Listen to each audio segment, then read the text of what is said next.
Hello dear brothers and sisters, welcome to Sahastra IAS. આશા રાખી રહ્યો છું કે આપ સૌ ભાઈઓ બહેનોની તૈયારી ખૂબ એટલે ખૂબ સરસ રીતે થઈ રહી હશે. એસટીઆઈ ને લઈ અને તમારી પ્રિપરેશન છે એ ચકાચક જઈ રહી હશે.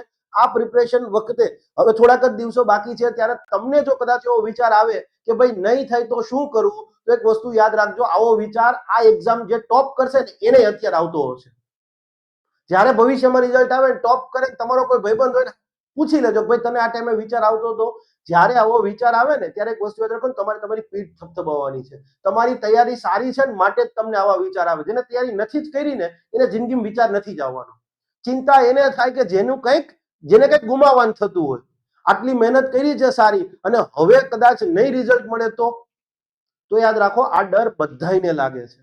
તમારે માત્ર તમારી ખુદની ક્ષમતા પર વિશ્વાસ રાખવાનો છે. થઈ જશે થઈ જ જશે. ઓકે, એસટીઆઈ ને ધ્યાનમાં રાખતા આપણે કરંટ અફેર્સ વિશેની વાત કરીએ તો આ સ્પેશિયલ 6 લેક્ચરની આપણી આ સિરીઝ શરૂ કરવામાં આવી છે અને એનો એકમાત્ર ઉદ્દેશ્ય છે કે જે કોઈ પણ વ્યક્તિને કરંટ અફેર્સની તૈયારી બરાબર નથી થઈ શકી અને એ 10 થી 12 માર્ક સિક્યોર કરવા માંગે છે, તો એના માટે આપણે અહીંયા ક્લિયર છે આ આખો પરિશ્રમ રૂપી યજ્ઞ કરીએ છીએ. તમને એમ થાય કે સાહેબ 10 થી 12 માર્ક, તો ભાઈ આનાથી ઓથેન્ટિકેટ સોર્સ ક્યાંય એટલે ક્યાંય નથી. કોઈ પ્રેસ ઇન્ફોર્મેશન બ્યુરો ડાયરેક્ટલી એમાંથી સવાલો હોય છે ને હોય જ છે. ક્લિયર? તો શરૂ કરીએ આપણે, કોઈ પણ બીજી નકામી વાતો ન કરતા. હા, એક વાત કહી દઉં કે આ સિરીઝનો આ બીજો લેક્ચર છે. જો તમે લેક્ચર 1 નથી જોયો તો લિંક તમને ડિસ્ક્રિપ્શન બોક્સમાં મળી જશે. અહીંયા જે કંઈ પણ ભણાવવામાં આવે છે આ બધું જે છે યસ એ તમને પીડીએફ ફોર્મેટની અંદર પ્રિન્ટ નીકાળી શકો એ પ્રકારના ફોર્મેટમાં ઉપલબ્ધ છે. માટે કોઈએ લખવાની પણ જરૂર નથી. એની પણ લિંક, આ લેક્ચરના પીડીએફની લિંક જે છે એ પણ તમને ડિસ્ક્રિપ્શન બોક્સમાં અવેલેબલ છે. અહીંયા માત્ર મારો એક જ પર્પસ છે કે હું 1.5 કલાક તમને ભણાવું, તમે એકાગ્ર ચિત્તે ભણો, બસ. તમને એમ થાય કે સાહેબ હું આ બધું જાતે વાંચી લઈશ, પીડીએફ જ હોય તો નહીં યાદ રાખી શકું. હું ગેરંટી સાથે આપી રહ્યો છું, નહીં એટલે નહીં યાદ રહે. ક્લિયર? પહેલી વાત કરીએ રીક્લેમ ફ્રેમવર્ક. રીક્લેમ ફ્રેમવર્ક જે છે કોની પહેલ છે, તો કોલસા મંત્રાલયની પહેલ છે અને આ બહુ નોબેલ પર્પસથી શરૂ કરવામાં આવેલી પહેલ છે. બેઝિકલી આ માળખું ફ્રેમવર્ક જે છે શેની વાત કરે છે, તો કોઈ પણ ખાણ હોય, અહીંયા તો કોલસાની ખાણની વાત કરી છે, પણ તમે કોઈ પણ વિસ્તારમાં ખાણ શરૂ થાય તો સ્વાભાવિક છે કે ધીમે ધીમે ત્યાં મજદૂરો કામ કરતા હશે. ખાલી મજદૂરો જ નહીં, ત્યાં એન્જિનિયરો પણ હશે, સિનિયર સ્ટાફ બી હશે, મેનેજમેન્ટના લોકો હશે. અને આપણે જોયું છે કે જ્યારે કોઈ એક વિસ્તારમાં ખાણ શરૂ થાય તો ત્યારે એની આસપાસમાં માનવ વસાહત પણ આવી જાય. શ્રમિકો ડેલી બેસિસ ઉપર ત્યાં પછી કઈ અપડાઉન તો નથી કરવાના ને બહુ દૂરથી. એન્જિનિયરો પણ સામાન્ય લેવલ ઉપર ત્યાં જ આસપાસના વિસ્તારોમાં જ વસવાટ શરૂ કરી દે. હવે ખાણની સાથે સાથે જે કામ કરવા વાળા લોકો છે એનો સમુદાય ખાણની આસપાસનો જે વિસ્તાર છે ત્યાં વસવાટ શરૂ થયું, માનવ વસાહત વસવાની શરૂ થઈ. હવે એક વસ્તુ વિચાર કરો, એ બધા માનવ વસવાટ વાળા હશે, એને બેઝિક જરૂરિયાતોને શાકભાજી, ફળ, કિરાણા, કરિયાણું, ક્લિયર છે, સલૂન, આ બધી ફેસિલિટીઝ તો જોશે. યસ, હોટલો પણ ત્યાં થઈ જશે આગળ જતા, રેસિડેન્શિયલ પ્રોપર્ટીઝ બી આવશે. તો એક વસ્તુ વિચાર કરો કે જેમ જેમ ખાણ આગળ વધતી જશે, મતલબ ખાણની કામગીરી આગળ વધતી જશે, એમ ત્યાં માનવ સમુદાય આખો વસવાટ કરતો થઈ જશે. પણ હવે કઈ ખાણ અનલિમિટેડ તો છે નહીં. ખાણમાં એક દિવસ પછી એવો સમય આવે કે પછી હવે એને બંધ કરવી પડે. તો ખાણ બંધ થાય તો આ મજદૂરો છે એ તો બીજી ખાણમાં જતા રહેશે સમજવા માટે. એન્જિનિયરો અને સિનિયર સ્ટાફ છે એ બીજી જગ્યાએ જતા રહેશે, જે તે કંપની બીજી જગ્યાએ માઇનિંગ કરતી હશે ત્યાં. પણ જે આખી કમ્યુનિટી ડેવલપ થઈ છે એનું શું, એ બિચારાઓનું શું? તો એને ધ્યાનમાં રાખતા, એમની જરૂરિયાતોને ધ્યાનમાં રાખતા આખું આ ફ્રેમવર્ક શરૂ કરવામાં આવ્યું છે કે કોલસાની ખાણ શરૂ થઈ, ઓકે, પણ હવે ધીમે ધીમે આગળ જતા એની સાથે આગળ કામગીરી થઈ, માનવ સમુદાય વસવાટ ત્યાં વસ્યો. પણ હવે કોલસાની ખાણ બંધ થઈ ગઈ તો પછી હવે શું? સ્થાનિક રોજગારી ઉપર અસર આવવાની છે કે નહીં આવે? યસ. તો આ ખાણ બંધ થયા પછી જે સમુદાય આખો બચ્યો છે એમનું શું?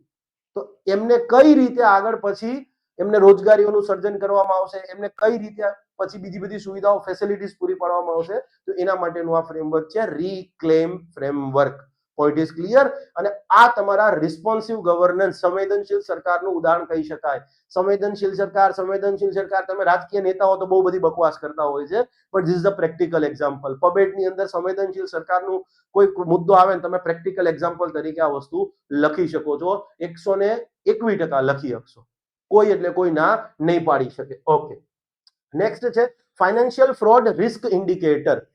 ફાઇનાન્શિયલ ફ્રોડ રિસ્ક ઇન્ડિકેટરની સિમ્પલ એક પરિભાષામાં કહું તો તમે સમજી જશો કે તમે કોઈ વખત કોઈ યુપીઆઈ નંબર આવ્યો અને કીધું કે આ નંબર પર પેમેન્ટ કરો. હવે તમે એ નંબર પર પેમેન્ટ કરવા જાઓ છો અથવા યુપીઆઈ હવે જે તે પેમેન્ટ કરવા ગયા અને ત્યારે તમને ખબર નથી કે સામેવાળો વ્યક્તિ ફ્રોડ છે, કંઈક ગેરરીતિ કરનારો છે, પણ યુપીઆઈ ની જે સિસ્ટમ છે એ જ તમને ઇન્ડિકેશન આપે તો કે ભાઈ અમારા ડેટાબેઝમાં જે માહિતી છે એ મુજબ આ નંબર છે, એમાં ફાઇનાન્શિયલ ફ્રોડ થવાની, ગેરરીતિ થવાની આશંકાઓ બહુ વધારે છે, હાઈલી રિસ્કી છે, તમે આને નહીં કરો. અથવા તો માનો કે યુપીઆઈ જ સીધું એ પેમેન્ટ ડિક્લાઇન કરી દે તો આવી સિસ્ટમ હોય તો બસ આ જ વસ્તુ આ ફાઇનાન્શિયલ ફ્રોડ રિસ્ક ઇન્ડિકેટર છે. હવે ફાઇનાન્શિયલ ફ્રોડ આવે તો પ્લીઝ એવું ના માનતા કે આ નાણાં મંત્રાલયની પહેલ છે.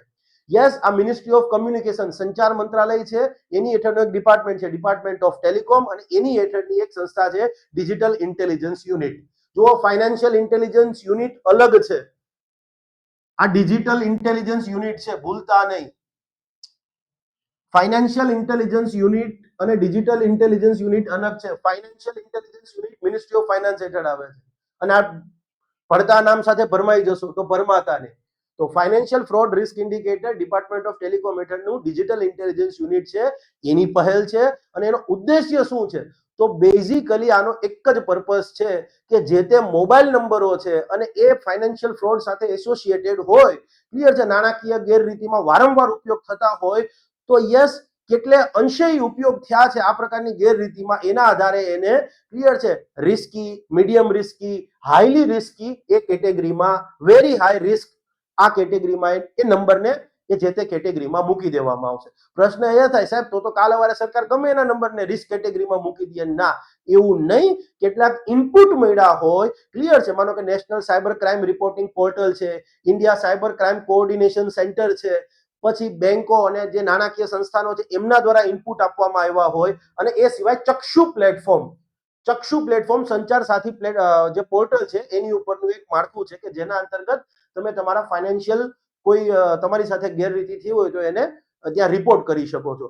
તો આ જે કંઈ પણ India cyber crime coordination unit છે, બેંકો છે, નાણાકીય સંસ્થાનો છે, સાયબર ક્રાઇમ રિપોર્ટિંગ પોર્ટલ છે, એમાં જે માહિતી આવી અને એ ડેટાના આધારે નક્કી થયું કે ભાઈ હા, આ વસ્તુ ક્લિયર છે, આ નંબર છે વારંવાર ફાઇનાન્શિયલ ફ્રોડમાં ઉપયોગ થયો છે, તો એને પછી એ રિસ્ક કેટેગરીમાં નાખી દેવામાં આવશે. અને હવે પછી આગળ જતા શું કરશે તો કે બેંકો છે, નાણાકીય સંસ્થાનો છે, આ ફાઇનાન્શિયલ ફ્રોડ રિસ્ક ઇન્ડિકેટરનો ઉપયોગ કરશે અને યસ, પોતાના ડેટાબેઝમાં રાખી દેશે કે જેથી કાલ સવારે માનો કે એસબીઆઈ આનો ફ્રેમવર્કનો ઉપયોગ કરે છે, તો એસબીઆઈ નો કસ્ટમર છે કાલ સવારે આ નંબર સાથે કંઈક આવો રિસ્કી નંબર છે એને લઈને કોઈ પેમેન્ટ કરવા જતો હોય તો સીધું એ યુપીઆઈ માં ફીચર થશે કે ભાઈ આ રહેવા દેજો. ક્લિયર છે? અથવા તો ફોન પે, ગૂગલ પે જે હશે એ લોકો સિમ્પલી અહીંયા એના ગ્રાહકને ના પાડશે, વોર્નિંગ આપશે કે ભાઈ તમે આ કરવા જઈ રહ્યા છો, આ રિસ્કી છે, અને બહુ હેવી હાઈલી રિસ્કી હશે તો ટ્રાન્ઝેક્શન કરવાની જ ના પાડ દેશે. અહીંયા તમને કઈ બીજી સમજણ પડી? ડેટા એનાલિટિક્સ પબ્લિક એડમિનિસ્ટ્રેશનમાં કઈ રીતે ઉપયોગ થાય છે આ એનું એક્ઝામ્પલ છે. Use of data analytics in public administration.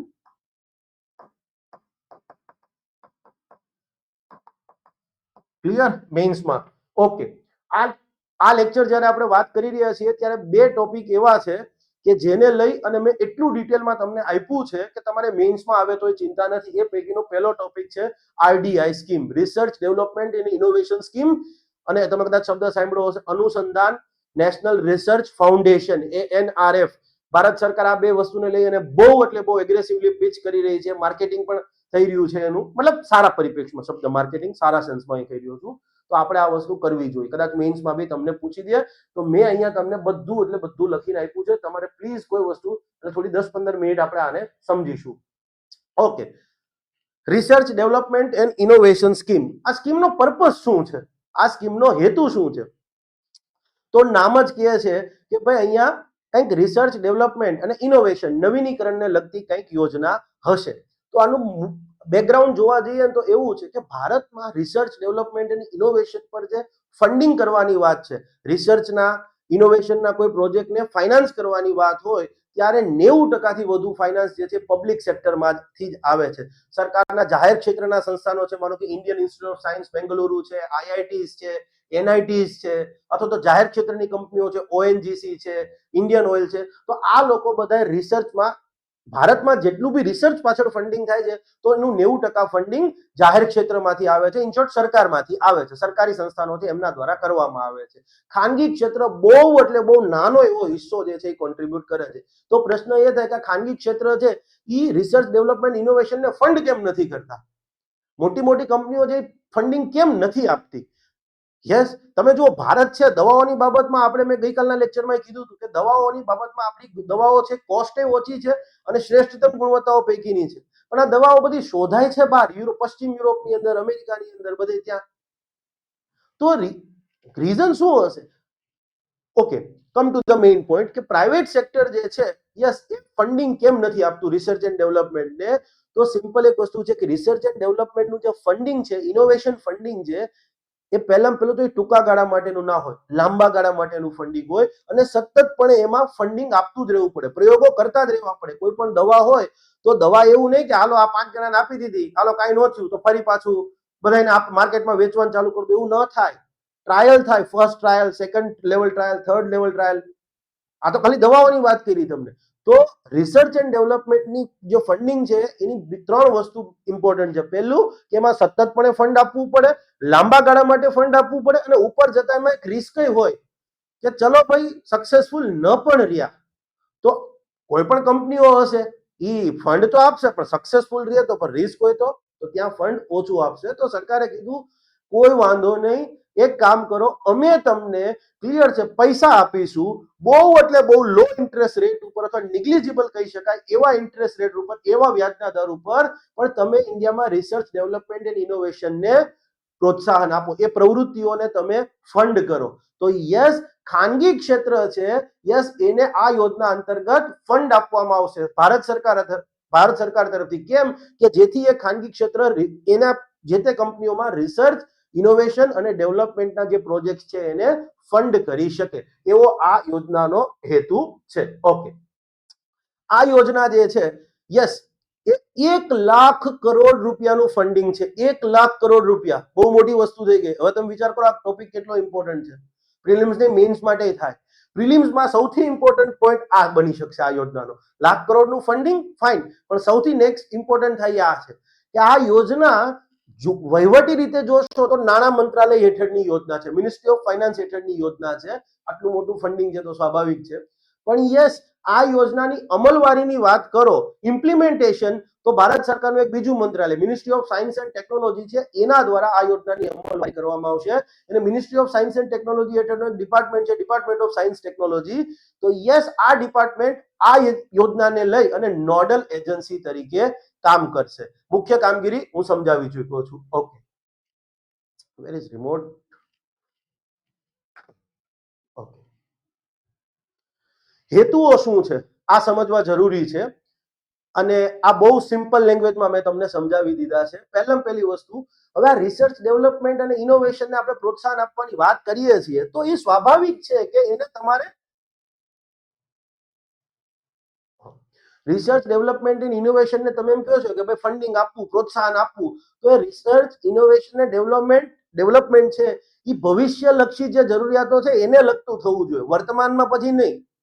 ભવિષ્યમાં જેની જરૂરિયાતો થવાની છે એવા બધા કામગીરી માટે ક્લિયર છે રિસર્ચ થવું જોઈએ.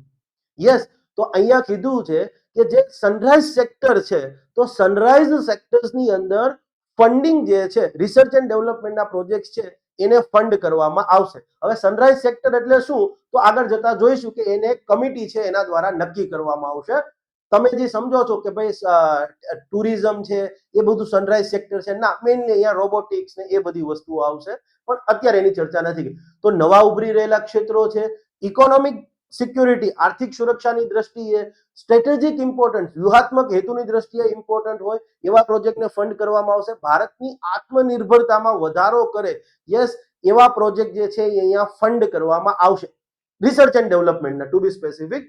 યસ, પછી તો કે ભારતમાં હાઈ લેવલની ટેકનોલોજીની વાત કરીએ તો અત્યારે હજી આપણે એ ટેકનોલોજીની દ્રષ્ટિએ રેડી નથી. આપણું ટેકનોલોજી રેડીનેસ લેવલ બહુ એટલે બહુ ઓછું છે.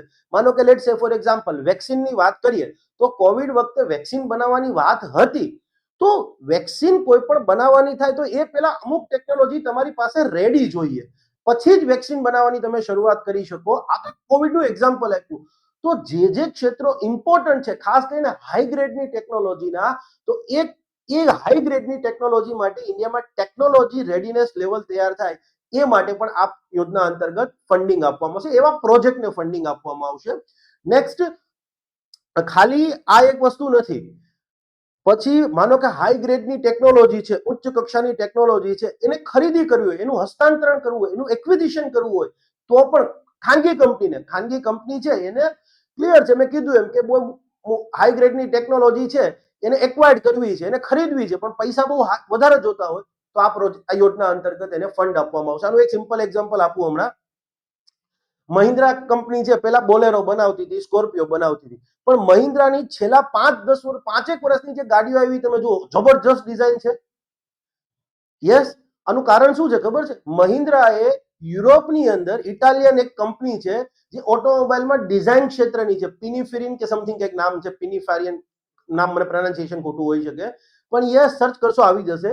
મહિન્દ્રા એ ઓટોમોબાઈલ ડિઝાઇન ક્ષેત્રની કંપની હતી જે ગાડીઓ ડિઝાઇન કરતી હતી. ખાલી મહિન્દ્રાએ આખી એને ખરીદી લીધી. એટલે કીધું કે હવે તમે ઇન્ડિયન કન્ડિશન, ઇન્ડિયન માઇન્ડસેટ મુજબ ક્લિયર છે, ઓછા ભાવમાં અમે આપી શકીએ એ પ્રકારની ગાડીઓ છે એ ડિઝાઇન કરો. તો આ કહેવાય ટેકનોલોજીનું હસ્તાંતરણ કરવું. આખી કંપની જ ખરીદી, કારણ કે કંપની પાસે કંપની ખરીદી લીધી, મતલબ એની ટેકનોલોજી આવી ગઈ, એનો સ્ટાફ બધો આવી ગયો. Yes, point is clear. અને નેક્સ્ટ છે deep tech fund of funds. આ શું છે એ તમને અત્યારે નહીં, નેક્સ્ટ લેક્ચરોમાં સમજાશે, આ ટોપિક આવવાનો જ છે.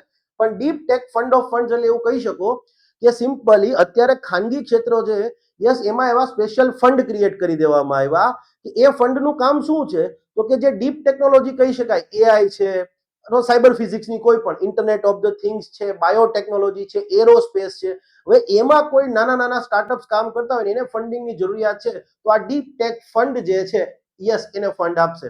તો આ યોજના છે આરડીઆઈ સ્કીમ, તો એ લોકો જે છે એ આ ડીપ ટેક ફંડ્સ ઓફ ફંડને ફંડ આપશે, કે જે લોકો નાના આવા ડીપ ટેકનોલોજીના સ્ટાર્ટઅપને ફંડ આપશે એને સરકાર અહીંથી ફંડ આપે. Point is clear? ઓકે, ચાલો નેક્સ્ટ. આ યોજના હેઠળની જે ફંડિંગ મિકેનિઝમ છે, આ મોર ઓર લેસ મીન્સનું છે, માટે હું અત્યારે એટલું બધું નથી તમને કર્યો. ઓકે, નેક્સ્ટ આ સમજવા જેવું છે. આ યોજના હેઠળની જે ફંડિંગ મિકેનિઝમ છે, મેઇન પર્પઝ શું છે કે સરકાર જાહેર ક્ષેત્ર, ખાનગી ક્ષેત્રોને રિસર્ચ ડેવલપમેન્ટ એન્ડ ઇનોવેશનના પ્રોજેક્ટ માટે ફંડિંગ આપશે. લોંગ ટર્મ ફંડિંગ જોઈએ, સતત જોઈએ, અને મેં કીધું એમાં રિસ્ક હોય તો ઓછા વ્યાજના દરે નિગ્લિજિબલ રેટ ઉપર ફંડ આપશે. હવે આ સિસ્ટમ, આ યોજના હેઠળની જે ફંડિંગ મિકેનિઝમ છે ને એ બહુ ઇમ્પોર્ટન્ટ છે. સૌથી પહેલા તો આવશે સ્પેશિયલ પર્પઝ ફંડ. આ સ્પેશિયલ પર્પઝ ફંડ છે, ₹1,00,000 કરોડ જે હશે એ ફંડ આ છે. અને એની હેઠે પછી અલગ સેકન્ડ લેવલ ફંડ મેનેજર હશે, એટલે આ એક પ્રકારના ફંડ જ છે. મેનેજર એટલે કોઈ વ્યક્તિ નહીં, પણ સેકન્ડ લેવલના અલગ ફંડ હશે. એક બાયોટેકનોલોજીનું હશે, એક સમજવા માટે નેનો ટેકનોલોજીમાં જાય, એક એરોસ્પેસ ઉપર જતું રહે, એક માનો કે સાયબર ફિઝિક્સમાં જતું રહે, તો અલગ ફંડ હશે. ફંડ મેનેજર એટલે એક પ્રકારના બીજા ફંડ જ છે. હવે શું કરશે? ₹1,00,000 કરોડનું મેઇન આ ફંડ છે એ સેકન્ડ લેવલના જે ફંડ છે એને લોંગ ટર્મ ફંડ આપશે કન્સેશનલ લોન ઉપર 0.01% અથવા 0.001%. કન્સેશનલ લોન એટલે સિમ્પલ, એનું વ્યાજ બહુ ઓછું હોય. કન્સેશનલ લોન એટલે અતિ ઓછું વ્યાજ.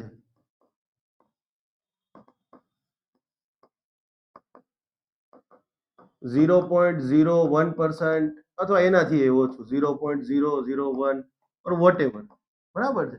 અતિ ઓછા વ્યાજના દરે સેકન્ડ લેવલના જે લોકો છે એને ફંડ આપશે. હવે આ જે છે એ કોણ હશે? તો કે આ અગેન પ્રાઇવેટ સેક્ટરમાંથી જ આવતા હશે, જાહેર ક્ષેત્રોમાંથી પણ આવતા હોઈ શકે. હજી આની ઘણી બધી ગાઈડલાઈન બાકી છે સરકારની. ઓકે, હવે એ લોકો શું કરશે? તો એ લોકો પ્રાઇવેટ જે કંપનીઓ છે એના રિસર્ચ ડેવલપમેન્ટ એન્ડ ઇનોવેશનના પ્રોજેક્ટને ફંડિંગ આપશે. સરકાર સીધું ફંડ નહીં આપે. સરકાર પહેલા કોને આપ્યું? સેકન્ડ લેવલના જે ફંડ મેનેજર્સ હશે, યસ, અલ્ટિમેટલી આ એક પ્રકારનું બીજું ફંડ જ હશે, એને ફંડ આપશે લોંગ ટર્મ, એકદમ ઓછા વ્યાજના દરે, 0.01 અથવા 0.01% અથવા નીલ, 0. અને જનરલી ઓકે, અહીંયા ફંડ આપવામાં આવ્યું, અહીંયાથી પછી યસ, પ્રાઇવેટ સેક્ટરને એમના પ્રોજેક્ટ માટે ફંડ આપવામાં આવશે, અને એ પણ લોંગ ટર્મ હશે અને લો ઇન્ટરેસ્ટ રેટ, એકદમ લો, મતલબ 1%, 1.5%. કારણ કે અલ્ટિમેટલી રિસર્ચ સક્સેસ જાય બી ખરા, ન પણ જાય, 10 વર્ષે બી જાય, 15 વર્ષે બી જાય. આ તમારી જાણ ખાતર. ઓકે, તો આ આખી એની ફંડિંગ મિકેનિઝમ છે. પ્રશ્ન એ થાય સાહેબ આ ફંડ કોની પાસે રહેશે? તો આ ફંડ જે છે એ કોની કસ્ટડીમાં રહેશે? ANRF governing body. Basically ANRF હેઠળ આ ફંડ રહેશે, અનુસંધાન નેશનલ રિસર્ચ ફંડ હેઠળ. એના વિશે આપણે બીજા લેક્ચરમાં જોવાનું, એક જ લેક્ચરમાં જો તો હેવી પડી જાત, માટે અનુસંધાન નેશનલ રિસર્ચ ફાઉન્ડેશન છે. ક્લિયર છે? સરકારે ANRF કાયદો બનાવ્યો છે ને એના હેઠળ આ ફંડની રચના, ફાઉન્ડેશનની રચના કરી, અને એનો એક જ ઉદ્દેશ્ય છે ANRF નો કે ભારતમાં જે વૈજ્ઞાનિક સંશોધન થાય છે એને વ્યૂહાત્મક નિર્દેશ, સ્ટ્રેટેજિક ડાયરેક્શન, વ્યૂહાત્મક દિશા આપવી. એના વિશે નેક્સ્ટ વાત કરવાના છે, આજે જરૂર નથી. તો આ ANRF હેઠળ આ મેઇન ફંડ હશે લાખ કરોડ રૂપિયાનું. એના નીચે સેકન્ડ લેવલના અલગ અલગ ફંડ હશે કે જેને લોંગ ટર્મ અતિ ઓછા વ્યાજના દરે ફંડ આપશે. આ સેકન્ડ લેવલ ફંડ મેનેજર્સ હશે એ ખાનગી ક્ષેત્રના અલગ અલગ પ્રોજેક્ટ, માનો કે બાયોટેકનોલોજી વાળું હશે તો બાયોટેકનોલોજી ક્ષેત્રમાં ખાનગી કંપનીઓ હશે એને ફંડ આવશે. એરોસ્પેસ વાળા ફંડ મેનેજર હશે તો એરોસ્પેસ ટેકનોલોજીના જે સ્ટાર્ટઅપ હશે ત્યાં ફંડ આપશે. સોરી, સ્ટાર્ટઅપ નહીં, કંપનીઓને ફંડ આપશે. Point is clear? ઓકે, અને ત્યાં થોડું વધારે વ્યાજ હશે, 1.01% છે, તો અહીં 1% 1.5% હોય. ક્લિયર? હા, ખર્ચો તો આવે, મફતમાં કાંઈ નહીં હો ભાઈ. ઓકે, જો વડાપ્રધાનની અધ્યક્ષતા વાળું અનુસંધાન નેશનલ રિસર્ચ ફાઉન્ડેશનનું જે ગવર્નિંગ બોર્ડ છે, એ ગવર્નિંગ બોર્ડ દ્વારા શું કરવામાં આવશે? આ યોજનાના અનુસંધાનમાં વ્યૂહાત્મક નિર્દેશ આપવામાં આવશે.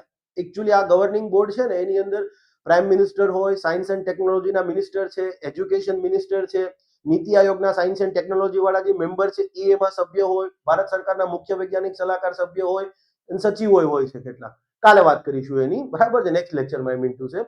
અને એ સિવાય અગેન ANRF માં જોશો ને, ANRF માં બે લેવલ છે, એક ગવર્નિંગ બોર્ડ અને એક એક્ઝિક્યુટિવ બોર્ડ. એક્ઝિક્યુટિવ બોર્ડ છે એના અધ્યક્ષ કોણ હશે? તો કે ભારત સરકારના મુખ્ય વૈજ્ઞાનિક સલાહકાર, principal scientific adviser to government of India, એમની અધ્યક્ષતા વાળું ANRF નું જે એક્ઝિક્યુટિવ કાઉન્સિલ છે એ આ યોજનાને લઈ અને બીજી કેટલીક કામગીરી કરશે. પહેલું કે જે આપણે સનરાઈઝ સેક્ટર કીધા અહીંયા, નવા ઉભરી રહેલા ક્ષેત્રો, તો સનરાઈઝ સેક્ટરમાં કોનો સમાવેશ કરવો? બાયોટેકનોલોજીનો સમાવેશ કરવો, સાયબર ફિઝિક્સનો સમાવેશ કરવો, artificial intelligence, internet of the things, કયા ક્ષેત્રોને? આ તો જસ્ટ ખાલી નામ આ તમને કહી રહ્યો છું. બાકી electronic system design and manufacturing એ આવે, ચીપ મેન્યુફેક્ચરિંગ એ આવે. તો સનરાઈઝ સેક્ટરમાં કોનો સમાવેશ કરવો, ક્લિયર છે, એ સિમ્પલી આ એક્ઝિક્યુટિવ કાઉન્સિલ છે એ ડિસાઈડ કરશે. એ સિવાય સેકન્ડ લેવલના જે ફંડ મેનેજર કીધા, તો આ સેકન્ડ લેવલના ફંડ મેનેજર કોણ હશે? તો એની પણ ભલામણો કોણ કરશે? એક્ઝિક્યુટિવ કાઉન્સિલ કરવાનું છે. યસ. અને યોજનાના સંબંધમાં જે કંઈ પણ માર્ગદર્શિકા છે, ગાઈડલાઈન છે, યસ, એની પણ એને મંજૂરી આપવાની રહેશે. હવે ત્રીજી એક બોડી છે, empowered group of secretaries. Empowered એટલે ઉચ્ચ સ્તરીય ગ્રુપ, બરાબર, સચિવોનું ઉચ્ચ સ્તરીય ગ્રુપ, કેબિનેટ સચિવની અધ્યક્ષતા વાળું સચિવોનું જે ઉચ્ચ સમૂહનું ગ્રુપ અથવા ઉચ્ચ સ્તરીય ગ્રુપ છે, empowered group of secretary headed by cabinet secretary. Cabinet સચિવની અધ્યક્ષતા વાળું એમ્પાવર્ડ ગ્રુપ ઓફ સેક્રેટરીઝ છે એ શું કરશે? તો એ લોકો આ યોજનાના અનુસંધાનમાં અલ્ટિમેટલી ડિસિઝન અહીંયાથી લેવાશે કે પેલું જે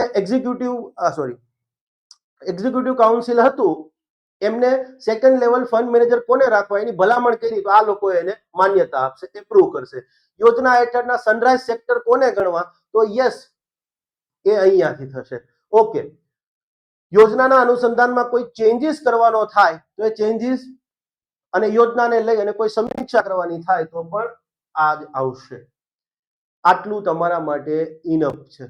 ઓકે, યસ, આ થોડી વસ્તુ લાંબી હતી પણ મને ઇમ્પોર્ટન્ટ લાગી માટે મેં સમજાવ્યું. હવે તમને એમ થાય કે સાહેબ આમાં પ્રિલિમ્સમાં શું આવી શકે? તો કે પ્રિલિમ્સમાં એક તો પહેલા યસ આ વસ્તુ આવી શકે. લખી જ દઉં છું,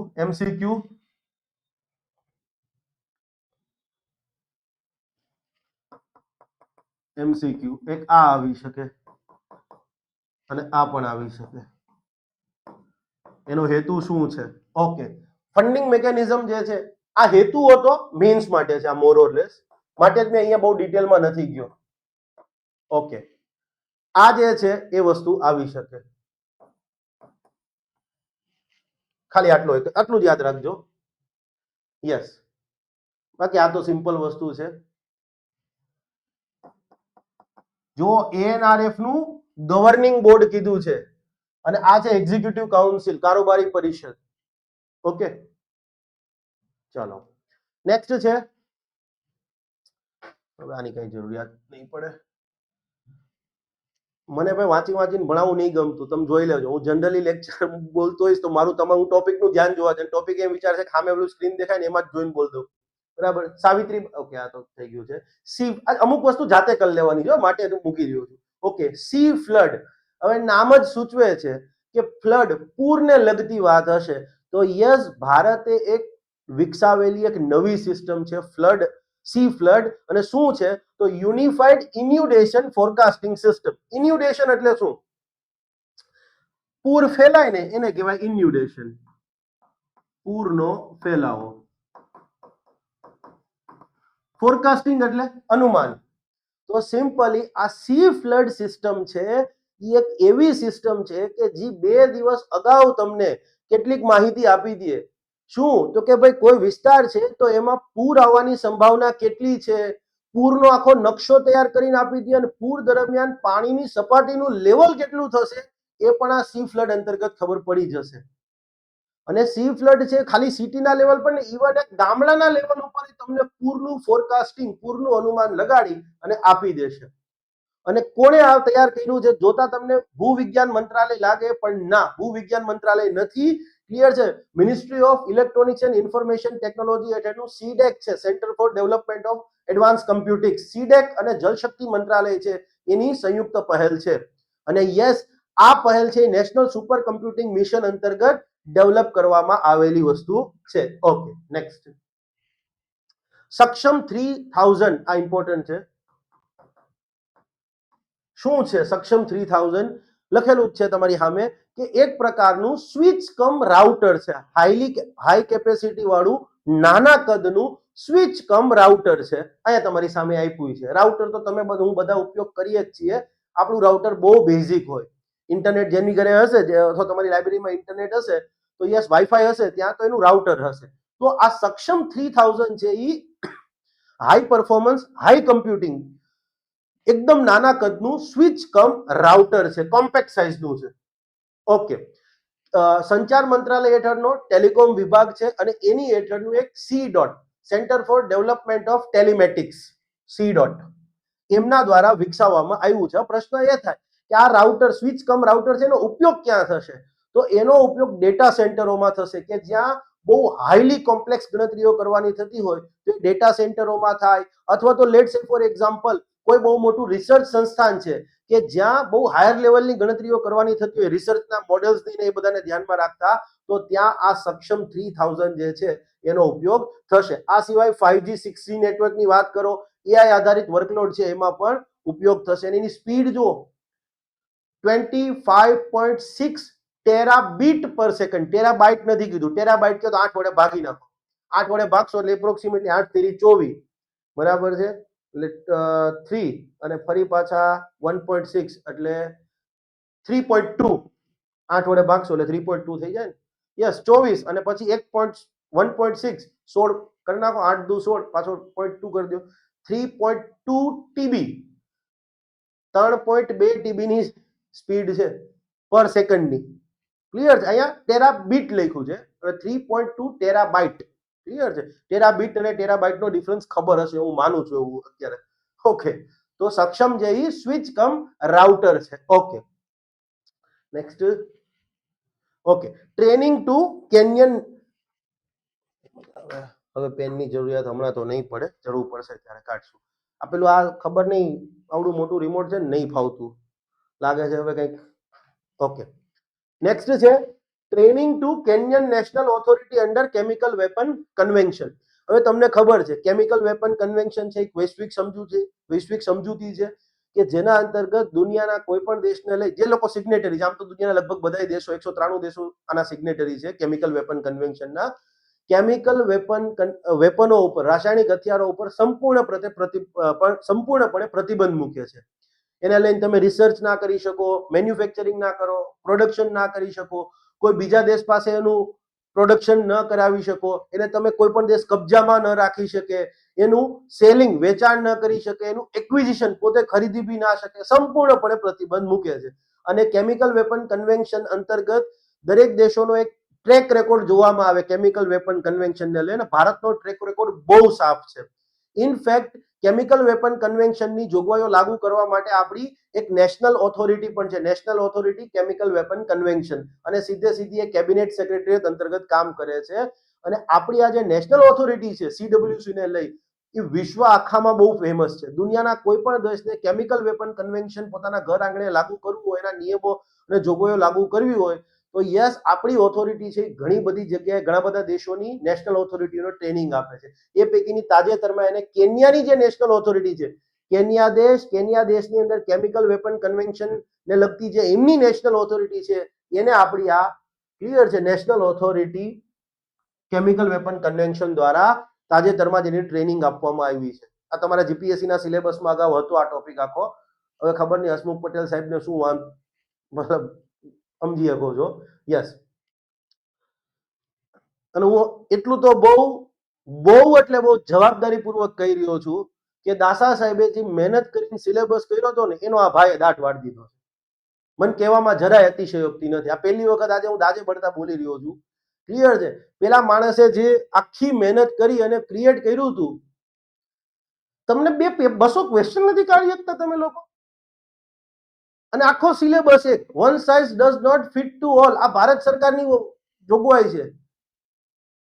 એક જ શર્ટની સાઇઝ હોય, આપણે શર્ટની સાઇઝ એક્સેલ લઈ લો, બધાને ફિટ આવે?